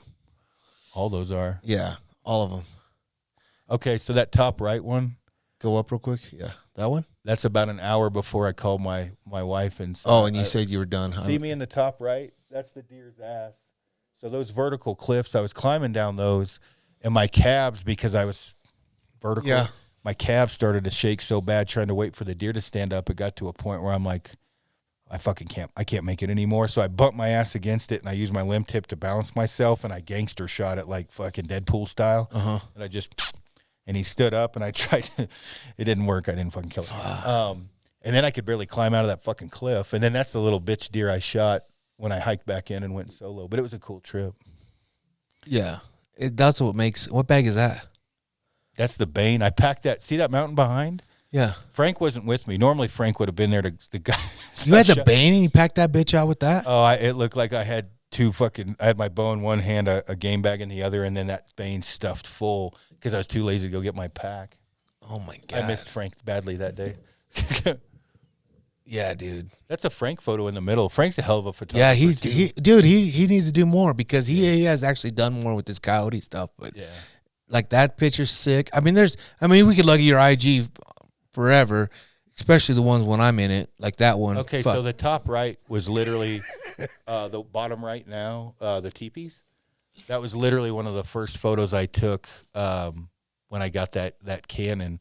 And I didn't really know what I was doing. We built up the fire, and the shutter speed's really slow, so you get that burn. Yeah. But that literally, I think that was taken in 2013 or 14. Yeah, sick photo. Yeah. But to answer your, hey, look, there's you and me, Yeah. Frank. To answer your, the question, like with Sony and Nikon, That's a cool photo. Did Frank take that one, or did you one? put that on a tripod with Frank, you looking through the spotter? no, I don't ever do that shit. Frank took that. I feel weird when I'm trying to take photos of myself. I've probably done 2 in the last 5 years. Frank, he did really good, that top left one. Yeah, that one's sick. Yeah. You look yoked as fuck in that picture too. I am yoked. I Come on mean, now, yeah, I'm I just guess, kidding. yeah. So Tight t-shirt. yeah, no shit. It was hot. Veins were popping out. I probably sucked it in too. Frank, make me look skinny, damn it. But yeah. listen, that right there, The middle one, the moose. that's what. Holy that's fuck. a Canon 5D Mark III. I know, man. I love the Canons, dude. I don't know. I just like Canons. I mean, maybe that's all I know. That pack out Sucked. took 10 years off my life. That Yeah. fucking thing was 300 pounds. Yeah, that fucking did not look fucking enjoyable. That's Amy right there. That's a really good shot of her. I like that one. Yeah, that's cool. Is that Sawtooth? Yeah, that's a sawtooth. But yeah, so like with the photography thing, the one thing I found, especially shooting all of them, because I went through every one, is, and Tiber's very good at this, you're going to find Mike Duplan, let's say. Mike shoots an antiquated ass fucking camera that most people would, if you went to a pro shop. That's archery, the sick one right there. That's my favorite. Yeah. That one right there is your favorite. Yeah, I would. When I talk about capturing the moment, Yep. that steam coming up, she's got her headlamp on, she's making coffee. You can tell she's a little tired. Sorry, honey. First thing in the morning. Now, I don't know what did that take? Probably 10 tries to get it right.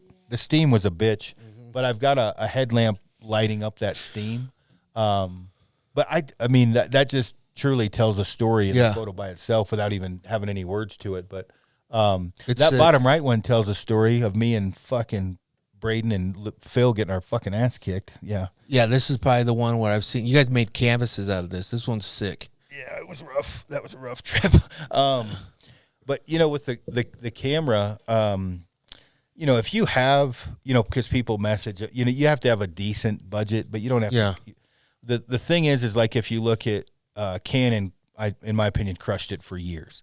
Their color's better than Sony and Nikon, basically. But they started to lag behind pretty bad, and the 5D Mark IV, which we got today, was kind of poo-pooed on by a lot of people. The Nikon came out with the 850. The thing is, in a lot of this stuff, you're really picking fly shit out of chili. I mean, Tomas, do you think you could tell the difference of the depth of field or something in 1 foot camera to another? If you, I can't. And so some of it's just a matter of a big dick thing. Like I've got the best, like the 1DX. Do I have the knowledge to get everything out of that camera? I hope, but I don't. I will. But a lot of it is I have the newest, greatest, latest, best camera. Yeah.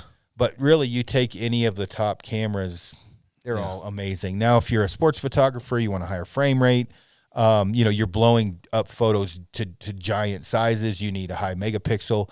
There's a lot of stuff to it, but the thing with Canon, and the number one reason I went back to Canon is, one, their system is easier to use, but two, the color in Canon is just better. Yeah. And I started with it. It's kind of, what's the word, nostalgic. Yeah. I started with a Canon, and some of my best photos that I didn't even know what the fuck I was doing were out of a Canon. Really? So yeah. Now as I say that 1DX is expensive as shit. It's a monster. Now, will I pack it everywhere? I don't know, but it's just an unbelievable camera. And, I'm obviously super excited about, when I say getting back into photography, I've always been into photography, but really focusing on it. I'm super excited about that, just because I kind of, when I picked up the Stikbo, slacked on photography, and picked that back up again. So keep scrolling down. I love it when you shoot photography. I do. I really do. That's Amy there. Yeah, I could tell that. First Look. shed. Let me see. That's a moose shed, huh? Oh, she was so cute. I was sleeping in the tent, and she went up to pee and found that. Oh, no and way. She's like standing at my head waiting for me to wake up. She's like, I literally cracked my eyes. She's like, I found a shed. and then it started snowing. So it's awesome. Like, when you learn like photography, you know, people ask a lot of questions about settings, but go back to Amy's real quick. So to catch that, the snow, if my shutter speed was too slow, it'll be long, stringy. So you need a really fast shutter speed to stop the snow to get that. And so like with that photo, it would have been a totally different look if I would have changed the shutter speed, because you wouldn't have been able to pick out those snowflakes, which is what I wanted. So yeah, it's freaking, that's a dope photo. Dope. Is that photoshopped? That's photo apped off a cell phone. Really? Yeah, there's an app you can buy for that. Like all those photos in the teepee and shit. Do you use a wide angle? Fisheye, yeah, wide fisheye, angle. yeah. Now I just bought for the Canon. I didn't get a fisheye. I got their 11-24, which is super wide. It's an f4. Oh, that one's one of my favorites. Yeah, that one is sick. So that one, it was actually pretty cool. There was a father and that different one. That one right there, the dude was like a electrician or something, saved up for years to go on this hunt. And, it's a doll sheep, right? That's a doll. It's a Fanon, actually, so it's got some stone in it. But I just ran down there to get ahead, and literally right when they crested, I was like, stop right there. And I got several versions of this. This one's edited a bit. But, it tells a story. Obviously, the two guys, one guy's got a gun over his shoulder coming up to his ram, which is a stud ram. I mean, that's a great doll. Hell yeah. That was with a Canon. No kidding. Yeah, that's sick. So, like, let's say, could my lenses that I have right now from my Canon, would it work on your Canon? Oh yeah, work on all of them. Okay, yeah. cool. And that's one thing I was going to tell you. Like, if we're doing shooting, grab one of my 1DXs, because it literally, your frame rate I think is 6 frames per second. The 1DX is 20. Yeah, it sounds like a fucking Gatling gun. Yeah. So if you look at that bird, the turkey, like little things. That's blood dripping out. Oh, yeah. I took that photo. I shot that fucker, grabbed my camera fast enough to get blood dripping out of its mouth as it was dying. Holy shit. Yeah, it was crazy. That was with Frank. Frank was in another blind. Nebraska, huh? Yeah, with your guys. Yeah, I think I remember those guys. Yeah, Medicine Valley. That's what it was. Medicine Valley. Eli and Matt. Yeah, that's cool. Fucking landers over there. So that bowl there, that's with a D850 and a $12,000 freaking 600 millimeter lens. But does that tell a story? Well, I don't know, but it's snowing and that thing's got a double main beam growing out of its fucking head. That's really cool. It's a fucking cool photo too. Yeah, that's wild. We've got one where it was laying down shaking as it stood up with snow blowing everywhere. The thing is that if you don't learn how to use your camera, it's pretty hard to stop the moment, because to get that snow stopped, if your shutter speed and aperture's off, you just won't collect the photo that you really want. Yeah, look at Cody. Yep, there's Cody Mooney. Yeah. I miss Cody. I know. Like the night photo right there, that's sick. So that photo there, that's not Photoshop. That's the Milky Way. That's Frank and I on a mule deer hunt. That's sick. That's us fishing in the area I'm not going to talk about, because the fishing was really good. But yeah, and that was on my boot. I didn't have a tripod, so I kind of had to half-ass that one. That's sick. Yeah. I think, though, that people looking to get into photography, it is worthwhile to save up some money to get a good camera. Maybe not the best, but buying used doesn't hurt anything. That was crazy. That was a 30-second exposure on that one. But, if you're going to get one, potentially buy a used one and get something like a 24-70 2.8 lens and just shoot your ass off and learn the camera. And then maybe, once you figure out you do like photography, go from there. I like the 70 to 200 lens, man. Yeah, that's my go-to lens. Yeah, that's photoshopped. Yeah, but it's sick. That's where the world record stone sheep was shot. Right there was in the 50s. Yeah. Really? Yep. That's a good one. Fuck.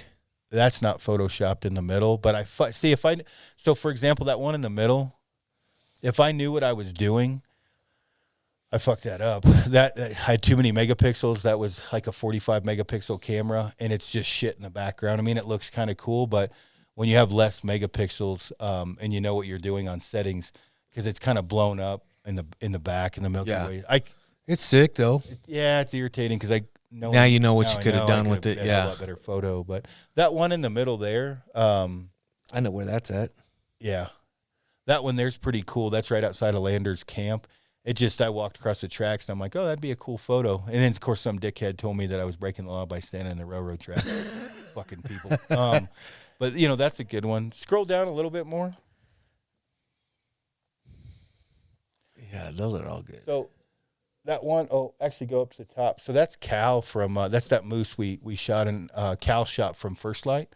But the big thing I wanted to get on that is, one, he's struggling to get up because it's so heavy. But see all the lines on the moose, on the antler? When he did that, I thought that was super cool. So, yeah, you can see the detail and shit and everything. Yeah, and I shot with a pretty low depth of field, so it's blurry in the background. You know, and again, just learning this stuff is what that captures a moment pretty cool, where you got a guy struggling to stand up, giant moose on his back, and then, you know, I really wanted the person's eye looking at it to be drawn to that rack, and those lines kind of pull you in. Fuck, if you take a picture of me just walking up a mountain, that's a struggle. Oh fuck. Yeah. When you guys are all listening to this, scroll down on Aaron's IG, man. You can see fucking phenomenal photos. So that right there, the fire, that is Derek O'Driscoll. He drew an S9 sheep tag, and that's degraded. It doesn't, the original is cool. Yeah. But that's at the top of the Sangres, and we were freezing, we built a fire, and that's one of my favorite photos of all time. And it literally I probably took me 80 shots to get it right, where now I could do it in 4 or 5. I just didn't know what I was doing. But that really tells, to me, that tells a story. Yeah. Derek's a good dude. We're still friends. But you look at like those bottom 3 there. I shot that with a Sony RX100 point and shoot. That's off my tent is the one in the back, and that's actually the tool shed at NWT with Clay. Oh, really? Yeah, the next one over, that's where I shot, my caribou. Uh-huh. And I snapped that photo. That's what it looks like up there in a lot of the areas, big. And that's in the Yukon? That's in the NWT, but you're looking at the Yukon, but we're in the NWT. Wow. That's behind camp at Lancaster at the NWT Outfitters. Wow. Yeah. So, yeah, I'm pretty excited. I've probably been driving Amy crazy talking about photography, but I'm definitely excited to put a little bit more effort into it. Sick. Yeah. Yeah, there's so many pictures you taken that's been just fucking awesome. It's good. Yeah, fuck. I know what I want to do. I want to get this Clums out here and bullshit with them. That'd be fun. I just seen the picture. And he wouldn't say shit if he had a mouth full of it. You got to get him going. Yeah. Yeah. And he's a killer, though. That's a stud. Yeah, well, I think we talk a lot about, like, wrestling and fighting and shit, too. Speaking of that, I really want to ask you real quick. I know you watch a little MMA and this and that, but goddamn. Here we go. Ding, ding. McGregor, Poirier. Who you got next week? Who do I No, think it's will this win, or who weekend. do I It's wanna tomorrow win? night. Yeah. So, will the winner of that fight Gaethje probably? Dude, right now it's such a fucking mess right now. They got I really like to see Justin fight McGregor. Yeah. Me too. But I also would like to see a rematch of Poirier and I him think he'd too. fucking destroy him. In Yeah. the second. It's a different there's the 155-pound weight class is so fucking stacked right now. Diaz is coming back. Yeah. So they got him in the mix. Yeah. And rumor has it that might be our next fight, which is a perfect fight for us, I think. Yeah. It's honestly, if we have to fight him to get that shot at the belt again, the winner of Poirier and McGregor, cool. Yeah. You got Hooker and you got Chandler fighting tomorrow night too, and it's going to be a fucking, I don't know. I think, would I like to fight the winner of Poirier and McGregor right away? Yeah. I think that's the way, but I don't think they're going to do it. I think they're going to make Justin fight somebody again, and the winner of that will get a title fight. Right now Justin's the number 1 contender, so I don't know what the fuck, why wouldn't he get the shot of it? So we'll see. I don't know. It'll be interesting. Time will tell. I know we're going to be fighting in the springtime. So, it's weird not to look at this too weird, but think about in 20 years, because I look back on things 20 years ago now. Think about in 20 years of everything we're doing right now, right? I just with Chad and BJ bought Cafaro. You started this, right? Yeah. Gaethje's, Yeah. crushing it. I know. All the things going on. I mean, like we talk about Frank. In 20 years, Frank will be running Cafaro, and I'm going to be, when I can, humping Amy and taking trips, and Frank will be in charge of Cafaro. Yeah. It's a pretty cool time. I mean, minus COVID and the fucked up state the world's in, but it's a pretty cool time for all of us right now. Dude, every morning I wake up and I'm like excited. Yeah. I haven't been this excited, and maybe because the podcast is doing so well and I'm pumped about it.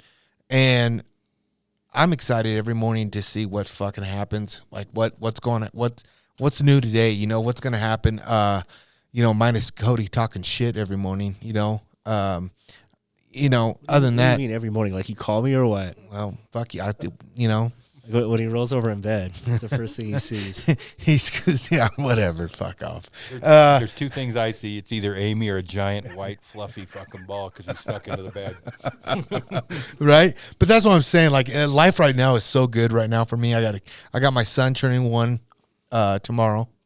He's got the full on afro. Oh, he does. I mean, and my daughter's fucking loving school. I got a break now. They're back in school, so now I get a little free time again. I just passed my mountain lion test. You can't fucking not pass that thing. Listen. Cody took his too. He got a 95. I got 100. I'm just saying. You know what I mean? They let you take it till you pass it. Doesn't count. I don't care. It was my first time. But in all doing Cody's defense, he had to read it to me. Man, while we're talking about mountain lion, the other day I went out with Alex. Yeah. So he texted at like 2 in the morning. He's texting her, texting me. So you can't let out on the dog until daylight. Yeah. So I wasn't worried about getting up early. So I got up at 4. He's like, "You want me to call someone else?" He gets. Yeah. I was like, "Hey, what's up, dude?" I said, I'll be ready in 45 minutes, and I'll be to you in an hour and a half. And he told me where he was at. They were on 2 cats, and he had 2 houndsmen, him and his buddy. And we let out on this cat, and it went straight up a mountain. And cardio-wise, I'm all right, but not – and I got a pack on and a bow. He doesn't have shit. He's like, "Are you getting old?" Time out before you said that. That was actually one of the questions, too. He actually phoned in, and he goes, "Hey, ask Snyder, what does he think about my hiking skills?" Oh, yeah. He was hauling ass up this, climbing around shit. And I'm, of course, I'm like, "You don't have a weapon in your hand, Dick, and you don't have a fucking pack on." So he's climbing through caves and up shit. And I got one hand. I got a bow in my hand. Yeah. He's like, "You good?" And I'm like, "Fuck, dude, you got 2 legs and 2 fucking hands, right? I got 2 feet and a pack on in one hand to pull myself up." And I mean, he's in shape. Yeah. But like, he's like, "Maybe you're getting old." And I'm like, "Why don't you throw this 30-pound fucking piece of shit on your back and let me know how it works?" Because he can hike with no weight.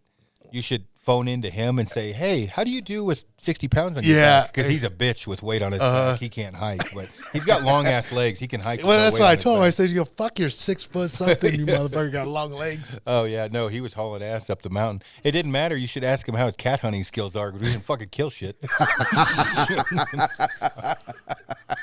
That's why. Did you guys go to the place up by Evergreen or? We did afterwards. That's the place I want to go because it's close to home. Well, yeah, and you don't want to go where we went. No, I definitely don't want to do that. We drove past where the other houndsmen were parked and went up on a ridge, and we got nervous because we could hear the dogs. We couldn't find them, and the one guy had to go find the other dude because he couldn't make it up the hill. And I'm like, "Should I just go over and shoot this fucking thing?" And he's like, "Well, the other guy wanted to shoot it." And I'm like, "Oh, cool." I was like, "Well, let's just leave him alone." And he's like, "Dude, I don't know. They might need help." I'm like, "Well, should we go over there?" And finally, he kind of made a judgment call, and we ran over to that other spot by him. So, that video he took were you with him when he took that video when you guys had that cat on the cliffs there? And no, I think that was today. Oh my god, no, he's in Texas. But that's it had to have been the day after because that is where we were, where they were in those big cliffs getting cliffed out. That's what we were climbing up. Holy fuck, that's a cool video. Seeing his dogs work and the cat right there just walking. Yeah, it's dude, wild. Nuts. I'd shit my pants. That ding ain't treed. I ain't going after that motherfucker. It's not.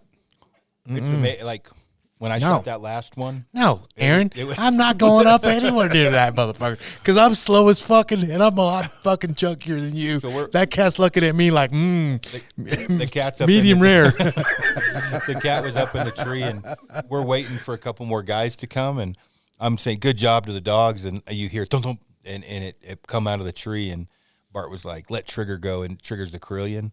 He's like, and he had it back in a tree, and 100 yards or whatever. So we moved over, and that cat I shot it's fucking big. How big is yours? I can't remember what the skull measurement was, but I think if I enter it, it'll be in the top 3 ever shot with a stickbow. Yeah. Now keep in mind, I didn't do shit. It was a fucking 12-yard shot. The dogs and Bart and everything and Roger, but it's cool. I mean, people I think have the false perception of cat hunting is easy. Mm-hmm. I don't know, honey. How much did I bitch when I got home the other day? I was fucking sore. Yeah. Like we did 27,000 steps. I told 27,000 steps by 11 o'clock. Oh my God, I'm fucked. Oh, yeah. No, I told Alex, I said, hey, make sure you get the dogs to tree one by the road. I can go 100, 200 miles, and we'll call that good. That spot in Evergreen, it'll be like that, but in that other area, they run a long ways. Yeah. Yeah. I knew Alex would talk shit. Yeah. Yeah, but he's like, hey, when you go back to the truck, grab all the leashes and grab the gun and grab. Fucking, I already had a camera and 2 lenses, and I got all this shit, and he doesn't have water, so I threw a water in. I shouldn't have grabbed shit for him and let him fucking starve, suffer. little bastard. He's funny. I like Alex. Yeah, that's Nestor. He gets a little carried away sometimes. He definitely gets a little carried. The other day, when we were supposed to do a podcast, yeah. So we have the end of the year financials to go over. So I call Alex at 4:30, way early, to say, hey, dude, I don't think I'm going to make it. Mm-hmm. Well, he reassured me I shouldn't come because he was fucking drunk at 4:30, and we weren't doing the podcast till 7:30. And I'm like, I looked at Amy, I'm like, I ain't coming. I knew it. And so he called, and I think I was downstairs on the phone when we were going over the profit and loss. He calls her. Yeah, I know. I was right here. I was like, what are you doing? Amy's like, he's downstairs, Alex. Okay. And it's like, well, dude, I'm not lying. I would just tell you I don't want to fucking come. Yeah. But I can tell you what, I certainly didn't rush to get off the phone when I figured out he was drunk at 4:30 because I'm like, nothing good would come out of the podcast. And the thing is, if you already talk shit and then you drink and you talk on a podcast, you probably won't even be able to publish it because you're talking so much shit about people in the industry. Fuck, man. Especially him. I try not to edit that's why I have it unfiltered, right? But fuck, man, there's some times where I just got to delete some shit because it's better just to leave it off. And I must say, I've not aired one podcast, and he was involved in it, so there you go. Well, I was on one with Rob Patuto, the Stikbo Chronicles. Uh-huh. You were listening. Is he good? How about him? Is he going to come down to shoot, you think? Yeah, he's pretty good. Yeah. He might. I know I got to really try to go on he's invited me. This will be the 3rd or 4th year to go on a backpack bear hunt. Uh-huh. There's just so much shit going on. Last year I couldn't go because of COVID, so I really got to try because I want to go hunting with him. But they edited 45 minutes out of that podcast because I was hangry. I was tired. Yeah. And I went to town and was dropping names on a lot of people. And, he called me. He's like, man, I got to edit it. I was like, dude, I'm good either way. That's nothing I wouldn't say to their face. Mm-hmm. I said, but if you want to edit it out, that'll save me a lot of heartache. So go ahead. And what it was is there was a few different people that had sent me messages and one guy, he had said, Jake Downs and I he's a Jesus freak. We're unholy or some fucking thing and bad for traditional archery. So I searched. That's generally what I do, right? I'll be like, well, let me check out this guy. So he pretty much mimics everything Jake and I do, but he has 200 followers. Oh, yeah. He's doing giveaways and Q&As. Nobody. And so he does a podcast with a guy about, and they talk about his first year in trad, right? And he's trying to mimic me, like how dynamic it was because he shot these 2 big whitetails. So this fucking ass clown shoots both of them in high fence. One he shoots and finds. The other, him and his 4 buddies are in this high fence area. They all shoot deer and they all wound them. He just happened to find one, and he doesn't even know if it's his. So those are his 2, deer. Now, my first year, I fucking probably lost 30 pounds traveling all over, hiking everywhere. He shoots 2 high fence animals, and then he's calling me unethical. Yeah. And it's like, Okay, dude. One, when I see you, I'm probably gonna break your fucking arm. Two, if you're gonna talk shit about we're bad for traditional archery, when he did the podcast, he used the excuse of he didn't want anybody to know where he was hunting, so he'd rather not talk about it.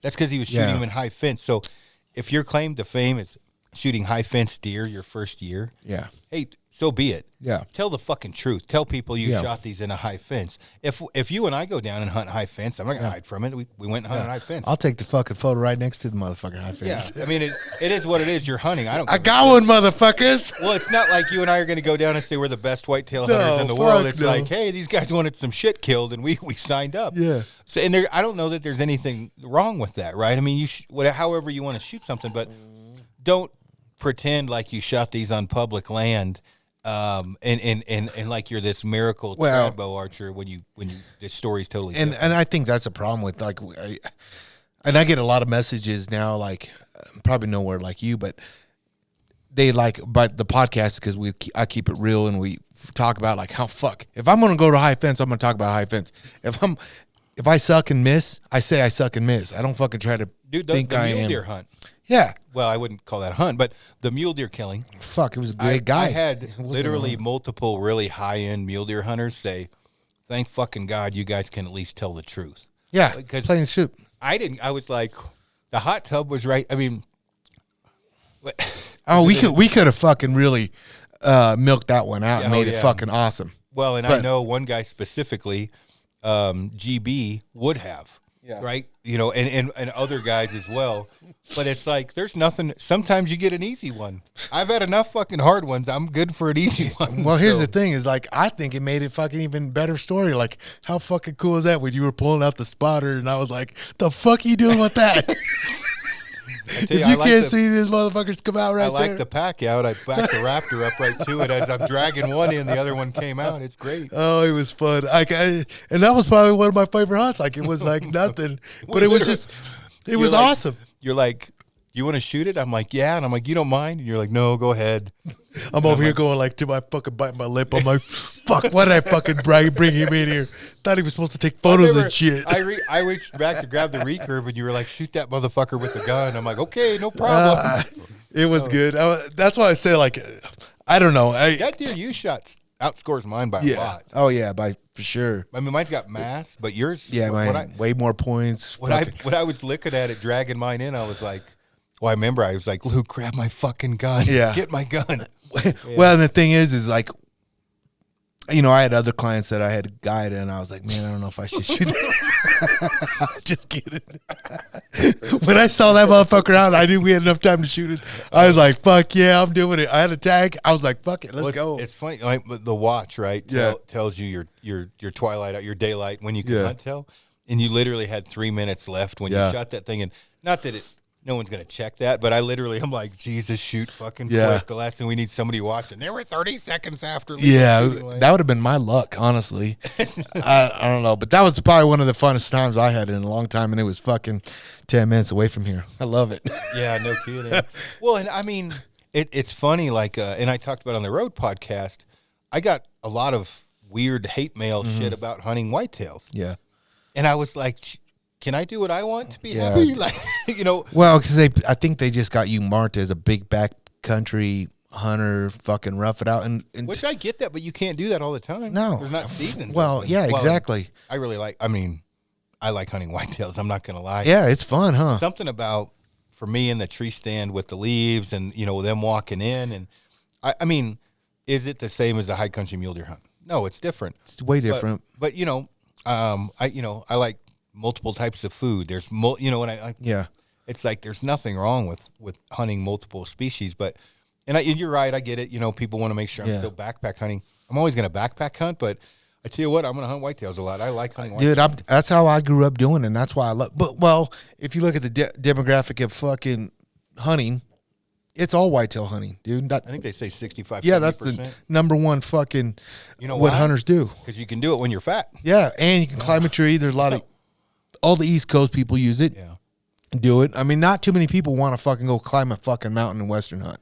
No, I mean, it was actually kind of common because we did that mountain goat hunt right before I went down to Oklahoma and Texas. Mm-hmm. And with Brian, it was super cool. Dave Frank came along, and we go do that mountain hunt. And we're at 13.5, running all over. I about killed David Diaz, that he wasn't used to that altitude. Frank was smart. He stayed down below and flagged us in.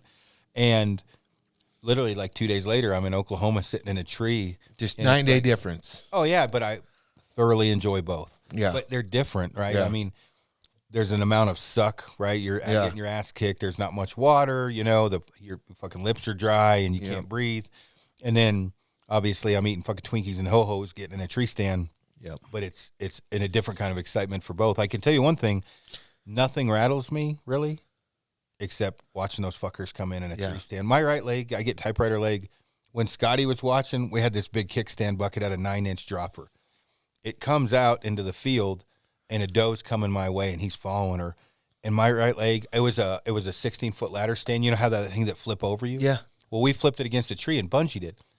My right leg was shaking so fucking bad that thing was going up really? again. And I'm like, so I pinned it with my right elbow, like, Snyder, fuck. I'm talking to myself. I pinned my knees together like I got to piss. So it just, my right one's making my left one shake now. And I'm like, dude, it's a fucking deer. Snyder, you've killed thousands of them. Just breathe. It didn't matter, dude. And what fucked me, the buck didn't hear it. That doe literally got to 24 yards and was like, what the fuck is that noise? And it was that stupid fucking, from my knee rattling. Yeah. Scotty's like, what happened? And I'm like, I don't know, man. I know what happened. I fucking shit my pants. Got fucking buck fever. Dude, it was crazy. And that buck came in the next day too, and I didn't get a shot. And then I ended up shooting a really good 8-point. But like this year, crazy shit, right? Like I missed a hammer, high wind. I don't know. I almost shot it in the fucking face, right? Like I thought I made a good shot, but man, when that arrow took off, it just crazy. Well, the next morning I go out, and you got to hunt different counties. You can only shoot one buck per county in Texas. So I go to this other county where Scotty had kind of set up for me, and it's rattling season. And in Texas, in certain spots, you're rattling 20, 30 deer. So Scotty's like, man, wait till 9 o'clock and then rattle, like beat those fucking horns like they owe you money. Fucking deer coming in. I mean, tons of It's deer. so fun, right? And Scotty's like, shoot a 5-year-old or older. And there's multiple deer. Well, getting my bow off that easy hanger, it wedges between the limb and the string, and it's a bitch. So what I started to do is where that easy hanger hooks back, I put the edge of my quiver on it. If it's not windy, you're good. Well, I got this 180-inch rack for rattling. I fucking knocked my bow off the tree. So I'm like, you got to be, and it hits a bunch of branches, and then it kind of bounces off the ground and is hanging. And I'm like, no one saw. So I'm like, I guess I'll do my fattest version of a fucking thief and climb down this bitch and see what happens. So I'm climbing down this ladder stand, and nothing's looked yet. And I'm like, well, perfect. So get out of the stand, and I grab my bow. This doe's coming straight in with that last big buck I shot. I shot it on the ground at like 9 yards in the chest. So Scotty's looking at it, and he's like, you didn't shoot that motherfucker from a tree stand because it's parallel. And I'm like, dude, I didn't want to say anything. He's I'm smart. like, yeah. Oh, Scotty, he's guided his whole life. I'm like, dude, I knocked my fucking bow out of the tree stand. And I said, I just done a rattling sequence. And what saved me, there's these brush piles. Yeah. Some of the other deer that were younger, they're super horny, so they knew something was going on. They kind of backed off. Well, that doe was behind, with that buck trailing her behind that bush when I came down that brush pile. So when she came around, she's coming straight to me with that buck chasing her. Well, I'm up against the tree. They didn't know I was there. And so literally, it's like from me to the American flag, like literally his nose was up her ass. And I knew she wasn't going to run through the tree. So the moment she peeled off, right in the chest, and I was like, did that really fucking just can't happen? believe that just happened. And so Scotty looks at it. I blew the heart out. I blew the top of the heart off of it. So I called Scotty. I'm like, dude, I shot a good 8-point. And when I got back in, he's looking at it. He's like, how the fuck you shoot that thing? Yeah. Because it was parallel to the ground. But that shit is not going to happen very often. But something about whitetail hunting it's just different. Well, And, they're I haven't hard, done it man. as much. So. It's hard, and they're fun. I mean, you just never know what's going to come, and they come in out of nowhere, right? Like Ghost. Yeah, that. Well, that big one I shot year before last. Fuck, which one, Snyder? The one with the crazy. Yeah, the curly one kind of one. Yeah. Talk about shit in your pants, right? So Scotty, he's got land in multiple counties that friends of his he can hunt. Some of them are like 200 acres. Some are big plots of land. So where I shot my original Outdad that he's like, you remember that place up wherever? And I'm like, yeah, I kind of remember, fucking been there once, right? So I didn't have base map or anything at the time. So he marks it on like the driving deal, Oh, fuck. He marks it on that and he's like, okay, you do. Anyway, well, it's kind of, that was on Thanksgiving, wasn't it? Yeah, it was. I remember you saying that. Yeah. So I've got Sitka Blizzard Stalker bibs in those baffin. I'm dressed for Siberia because but I don't know where the fuck this tree stand is. Yep. I'm wandering around like Simple Jack, fucking Tropic Thunder, sweating my fucking balls off. Right. So I find the tree stand and I'm like, you can talk about an epic day, right? Snow's kind of flurrying or whatever, and this is way up north in the Panhandle. So I climb in this tree, and there's no bait at this specific spot. It was just the last place I could hunt. So I knew if something came in, it wasn't coming in for bait. It was coming in for my calling. So I did a few rattling sequences, and then I drop all 4 antlers on the ground, and I'm bouncing them off this string. So get bored, and I wrap them up and pull out the chew. So I've got my chew in my crotch, my phone in my hand, and I look up, and I'm like, oh, I fucked up. Yep. Nope, bows. I'm like, in that deer, it scored 170 something for a whitetail. Biggest whitetail I've ever killed. So luckily, the wind, I use those wind drifters. The wind's been blowing up because of the storm, right? And I was like, I got a chance, so I got to watch it come all the way to me, and it walks 8 yards to my left, and immediately I'm like, dropping my phone in my pack, grab the bow, and I'm like, there's a chance, right? I can kill this thing. Well, I think you were out at that spot. It's in a creek bottom. Yeah. And the tree's kind of low. So when he came all the way around the tree, got in the creek bottom, and he hopped up on this plateau that's like 8 yards. Well, I've gotten blasted. I cornholed him. I Texas heart shot him. It was at 8 yards. So and the arrow goes all the way to the veins. And it bounds off to 40 yards, and I'm like, why isn't he dead? Yeah. Dead deer. It's why you flip. Yeah. Please God, flip over. And I'm looking. I'm like, that's a pinwheel, right? Yeah. I literally hit it a 1/4 inch off the butthole. Well, it goes to 40 yards and goes into the salt cedars, and I'm shitting because, that fucking deer was giant, right? Yeah. And I'm like, Scotty, I shot a fucking big one. He's like, is it dead? And I'm like, I don't know. And I was like, I'm not gonna fuck this up, man. I'm gonna stay in the tree stand. Yeah. We'll find it later. Like, I don't want to blow it out. That lasted like 30 minutes. Right. So I'm in the stand and I'm like lunging and shit. I'm like, all right, Snyder, just stay in the stand. Well, a doe comes in and stops right where he went into the salt cedars, and it's just blowing, and the wind's right in my face. So I'm like, okay, he's got to be dead. Right there, yeah. So Scotty's not to me yet. So I climb down and I do my best impression of a fat ninja, right? I'm like sneaking to the left, like, and all of a sudden I see this massive fucking rack, and I was like, holy shit, he's dead. Well, I didn't want, Scotty to have, it's a fucked up road to get down there. So I'm like, I'm just going to Cameron Haynes this shit and throw it on my shoulders. So I was a bit too whitetail fit at that time. Yeah.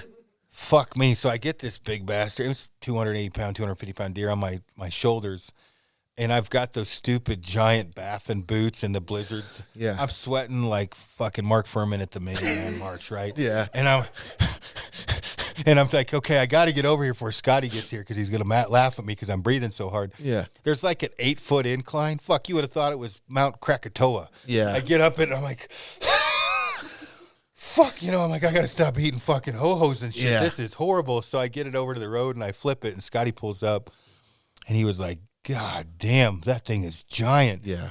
And I am sweating. Like, it's snowing. I'm fucking naked, basically, right? I've got my bibs pulled down. I have my T-shirts out. And he's like, you all right? And I'm like, no, I'm not fucking okay. I Yeah. just packed this thing like 300 yards, which really tells a tale of whitetail hunting. Yeah.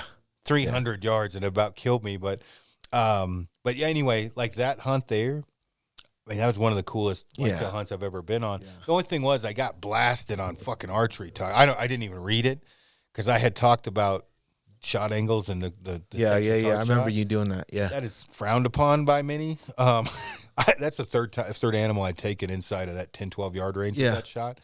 There's a pyloric artery. Of course, I got blasted for this too. It doesn't matter if you know anatomy, but there's an artery that runs at the bottom of the stomach and comes in front of the front quarter. Yeah. And usually when you take that shot, you hit that artery and they bleed internally. Yeah. So when you cut them open, it's just they're full of blood because they don't bleed much, so it's all inside. Right. And I had hit that, and so it went 45 yards and died. Really? Yeah. And that was how many bucks did I shoot? Anyway, it doesn't matter. It was cool. Yeah, yeah. I mean, that was the biggest one I shot. Yeah, that one was probably the fullest one. When I went over to your house and I seen all the fucking deadheads, I was like, dude, that one is sweet. Dude, you should go to the shop. There's a pile of them right now. Is there? Yeah, it's crazy. I'm jealous. I got to go there anyways. Yeah. Frank needs to be slapped around. You shot $2 in a doe, and then I shot that one with the rifle with you, that one with Alex, Yep. The one in Arizona, and then multiple whitetails. So they're all piled up in there. It's pretty cool. Really? And then I've got Di and Scott shot a couple that they gave to me, and we cut some of them off for the dogs for the antlers, but there was a couple just that as weird it is that night, how that evening went with the hunt. I was like, man, I don't want to have the dogs chew this up, even though it's a little fucking cold buck 3x3. So I had them, skull or boil those too. So. Yeah. It's been a crazy year. Yeah, it's been good. It looks like it fucking 21's already kicking off good for you. Yeah, it's been pretty wild. I didn't end up shooting my 2021 Arizona buck. Yeah. Now hold on, for Hunt Wars, are you guys not allowed to talk about that yet, or was it just a shitty shit show? No, it wasn't. Yeah, it was a little bit of a shit show. Not too bad. It's public land. Yeah. We had gotten into a couple different ground blinds. I hit my limb. Not great film. My limb tip. They were like 60-inch tall blinds. My fucking bow was 62 inches tall. Yeah. I tried to squat down real low, took a shot, and I hit the roof of the blind, and it was probably a 24, 26-inch forked horn wide that I shot, so like a coal buck. I put on a stock on a 5x7. I got the big one. I think I seen that. I seen the one with the big one. Scotty posted up on the spotting scope saying you were going after possibly. I mean, we had some action. I mean, the show it's unique because he had used big Chino outfitters to set up the tents and kind of point us in the right direction. But those guys have clients coming in. Yep. So there was it was kind of weird, and then there was other outfitters in there because everybody's an outfitter in Arizona. Yeah. And so I had beat a guy on a stalk the day before, and I looked over to the right. You could see him playing. He's wearing Kuyu coming across this big. He looked like a turd because he was wearing the. Well, no, nothing against. If he had the other shit, he would have blended. But he had the darker stuff. He's coming across this, area, and Scotty called me on the earbud. He's like, "Dude, you got a guy coming in." He's like, "You got him beat." Well, that didn't work the next day because they just said "fuck Snyder" and pushed the whole fucking bottom without even seeing a deer and still hunted it. So they saw us on the glassing point. Totally fucked our day up because they just went through the whole thing. They didn't give a fuck about you then. Well, shit, man. I'm excited. Those pistachios got in your esophagus. I know I get it all the time. The COVID part 2. You got taste back yet or anything? A little bit. Yeah? Smell? Yeah. I mean, Amy farted and I smelled it. No, I'm just kidding. She doesn't fart. What's that? Yeah, I did smell bacon. You did? Good. It was when I first got it, I had drank coffee, and then 30 minutes later, she was making a marinade. And I'm like, I can't smell. What's that shit called? Super strong. What? No, the seasoning. Anyway, super strong seasoning. Well, then I licked my finger and stick it in it, and I'm like, we better throw that seasoning away because I couldn't taste it either. I'm like, fuck, I've got COVID. Well, Chad, he's an outfitter guide up in Alaska for fishing. Yeah. Super cool dude. But he's super slow talking. He's like, my genetic superiority will not allow me to get COVID. And I'm like, all right. 3 days later, I threw him a cheese-filled, because I was trying to get as flavorful of food to taste it, a cheese-filled pepperoni stick. And I'm like, so I threw him to him, and you see him over there. He's like, I got fucking COVID. I can't taste shit. Yeah, he's from where Georgia, right? Super cool dude. So he lost his smell and taste. Scotty, though, he had like the sniffles. And he didn't get shit. But we took horse ivermectin. It's a dewormer. We heard it works. Well, Abby, Jody's wife, She wasn't fucking impressed with that. So she calls me when she finds out I have COVID, and I'm almost embarrassed to call because we have clients in the truck. Yeah. And she's like, "How?" She'll cuss. She's like, "Why the fuck am I finding out you have COVID on Instagram?" And I was like, I don't know. I really didn't want to call you and tell you I'm fine. Yeah. She's like, and so we're asking her questions, and I'm like, so does horse ever? And she interrupts me. She's like, I know what you're gonna say. It doesn't work. And I'm like, well, I squirted a bunch of that shit on my finger and ate it this morning, and because it's supposed to prevent it. Prevent it, yeah. She wasn't thrilled with that. Yeah. And then so she's like saying, have Amy drive me home. Yeah. And I'm like, I can't ask somebody. I'm fine. Well, I may have pushed it a little too hard because on like day 9, I was way fucking worse than day 3 or 4. Yeah. Day 9, I drove home. I was hunting my way up through Arizona, and my plan was to hunt to 2021, and then I was going to hook up with my buddies with Big Chino, and then hunt 2021 with them in 2020, hunt my way to them. I packed that fucking deer out, and You were I was done. like, I'm going to get pneumonia. Like, this is bad. So I called you, and I drove straight through. It's a long drive, and she probably was right. I probably should have had somebody, because I was not doing well. I had cold chills the whole drive, and I don't know. I was pretty fucked up for another 3 or 4 days, and then I was okay after that. Yeah. I'd choose COVID over the flu. Yeah. I guided every day. Yeah. Well, she shot her deer, and I was fucking middle of COVID, and I was with her. But the day 8, I knew I was going downhill a little. We were trying to get a mule deer and a ram for a guy, and we glassed him up, and I said, hey, I'm just going to take a nap. Well, fuck, I slept for 2 hours middle of the day. When I woke up, well, I felt horrible. Wes, I'm like, hey, where's your dad? He goes, man, you've been sleeping for 2 hours. I figured you needed the rest. I was like, what? Really? And I looked, and it was like 2 o'clock in the afternoon. I was like, holy shit, where's your dad? He's like, I don't know, man. He just left. And so they went back to camp. And so when I went back, I was like, I better start getting out of here and head north. So we got those guys tagged out.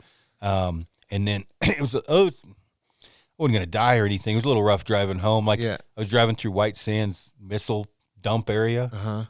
At first, before I had cut over, like, that's like taking off from where we are. You kind of go up there and then head west.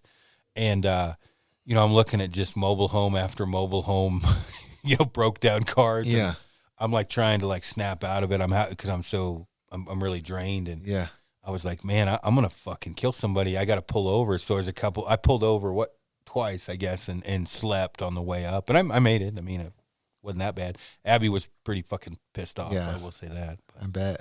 yeah. Yeah, she had me check my pulse ox a shitload, and I guess I gave her stats for like 4 days, so she makes sure I was all right. Yeah. But she sees people die from it. Yeah. So she's way more worried than I am. Yeah, exactly. But she had me go get tested. So that was 14, 18 days into it. Man, I pulled into the drive-through test site. Man, they jammed that fucking swab straight to your brain, and she's counting and twisting. Yep. I'm like, don't count. That ain't fucking helping. Yeah. She's like, 1, 2, and I'm like, don't count to 10. I can count to 10. So I felt bad when she pulled it out. I couldn't stop sneezing. Yep. My eyes were watering, and she was super cool. Well, I tested positive. Yeah. I guess you can test positive for 90 days after you get it and not spread it. Oh, really? Yeah. So I talked to Abby about it, and she told me what to do as far as what's safe and what's not. But yeah, I don't know. It's crazy. I'm fucking over it. I don't know. I'm probably just had like it in Nebraska, didn't you? last year, 2019, I did. Well, because I have the antibodies. Yeah. Yeah. So 'Cause that's why I don't you even were give a fucked fuck. up in the ground blind. I was fucked. Yeah. And that's why I said, like, the chills. Fuck, I had chills, but I was sweating like a motherfucker. Yeah, I was like, I could not. I had the heat at full blast. I was like, dude, just give me electric blanket. I was fucking. Yeah, I was. It was weird because we were in the bed in the same thing at camp, and I'd be sweating and cold. Yeah. And literally I'd have these, like, I'd wake up in my lower back and headaches. Fucking headaches were bad. Yep. But I mean, again, it wasn't that bad. But I mean, I don't want to fucking get it again. But Yeah. I mean, it wasn't like the flu is something that'll knock the shit out of me. Yeah. But COVID wasn't that bad. Yeah, I don't know. We don't want it. Don't want it. Wish you'd get done. So, on that note, man, you take off to Texas tomorrow. I wish you have fun. Tell Scotty and the crew I said, what up? I always message I'm like, is this all you goddamn do? Go spot fucking rams? I know, right? That is. He goes, yes. Scotty is like the coolest dude you could ever meet. He is an unbelievable guy. Yeah, he's fucking cool. I hope they come back down for the shoot. Oh yeah, no, I'm sure they will. He's just one of those dudes like that's just you can't see anything. Kind of like Frank, can't see anything bad about him. Yeah. But he's client wise, I'm like, hey, I'll help. He asked me, he's like, can you help me, guide? And I'm like, yeah, you don't need to pay me shit. Just we'll trade for hunts or whatever. Yeah. But the first crew is a crew of trad guys, and he's like, you can bring that fucking gun. And I was like, yeah, but I'm flying, so I'm not going to bring it. So I told him the other day, I was like, you better bring somebody's gun just in case, because some of them might stick it out, but just in case, whatever, if we need to put one down. But he was like, I think these motherfuckers about to realize how hard it is to shoot these sheep. And I was like, yeah, I'm sure they are, but it's cool because Rob's coming and Blake. Yeah, they were talking about it on live the other night, and I hopped on and I said, "Oh, good luck, boys." Yeah. I hope they get one. Fuck. Well, Rob's with me, I know, for the least first couple days. So yeah. He, like I said, we're going to kind of hunt our way back, so it'll be good. And I'm kind of looking at it like I'm going to really watch the diet and then try to hike 8, 9, 10 miles a day and so my cardio doesn't. I ordered a bike. Okay. So it'll be good. You can take the electric bike, and I'll take the pedal bike, and then we'll pedal our asses up the mountain. Let's do it. Yeah. As long as I got a full battery. Yeah. Like Lander, he's got it on like the sport mode, the fastest. Yeah, the fastest one. And he's telling us, like, he's serious. He's like, you guys really got to keep it on the eco mode. Yep. Because we got to save the battery. Well, that's so he could keep up with the little pecker head. Yeah. Yeah, I know. Lander, he's funny. He's a trip. He's actually, he was supposed to come through here, I think. Yeah, I think he had something go wrong with his truck. Oh, really? Yeah, because he had messaged me because I got her Amy a hunt, and I think you're hunting with Reza, right? Yeah, so Reza and Amy are gonna hunt. And, cool. Up there, and I'm gonna come help him. And he was asking me, he's like, "Hey, let Angie know to submit that payment because I think he fucked his truck up pretty bad." So, oh, really? Yeah. Something front end work on those roads up there. It's not good. Yeah, on front ends or whatever. That's not good. Yeah. Well, shit, Snyder, we've been bullshitting for a minute. Anything else you want to add in this motherfucker? No, is that Alex? Yeah. Oh, Lord, tell him I said to fuck off. I ain't answering that motherfucker. No, just everybody bear with us a little bit on the trad compound shoot. We'll get everything dialed in and get the website set up. We got to make sure the COVID is going to allow us to have the damn thing. Yeah, we got to run things through the American Bowman, which, they're awesome people over there, so. Yeah, for sure. No, other than that, I'm going to start taking a lot more photos and try to keep everybody updated on the hunt. So if you're interested in the outad and the mule deer hunts and all the shit we're going to be doing, I'll try to keep a lot more cell phone stuff going when I get back, edit it, and kind of do photo essays so people can kind of follow along. Yeah, I don't know. Code, you got anything? Nope. All right, man. Code's still butthurt about the election. That's not true. It's not over, son. He's not over yet. He says. I don't know, but those fucking memes of Bernie Sanders. Oh fuck. That'll stay in my mind forever. The one where he's giving the guy an arm bar. Yeah, with the mask. Oh fuck, his tree stands. He's all over. I got it. The first one I was like, cool, dude. I got bombarded by fucking 100 and some of them. I'm like, okay, I got it. I get it. I get it. I've seen it. But the one with Barry. Do you see the one with the Barry's lower half? It's on my story. You got to see it. I had to share it. I had to share that one. Yeah. But right on, man. Appreciate you always. Amy, thank you for letting him come out and play. Thank you for joining him. Let me just do this. I want to thank all of our sponsors. First and foremost, Cafaro International, because I'm one of the owners. So buy our packs. Loophole Optics. Everybody give a shout out to Reza. She's awesome. Killcliff. What can you say about Killcliff? Makes you're hard as a rock. You can hunt more. Your penis grows. Drink Killcliff. Snowy Mountain Rifles. Even if you suck, you'll hit your animal. Ask Luke. Mountain Primal. You know what? Everybody needs protein. Go to Mountain Primal, especially if you can't kill anything, because then you're going to get your protein. Taito Knives. Best knife out there. Photolab Studios. What is he like? He's like cotton candy. You can't not love Jerry Shaw. Eco Outdoors. What can you say? The Big Ginger. You want to shoot giant mule deer and get made fun of? Get a hold of Eco. Cryptic Outdoor Group. If you want to blend in and hide from your wife, you want to wear Highlander. Crispy Boots. I have nothing to comment on that one. Archer Sign and Design. If you want your vehicle pimped out, wrapped up. You want to, you know what? Like Borat, if you want to turn it into a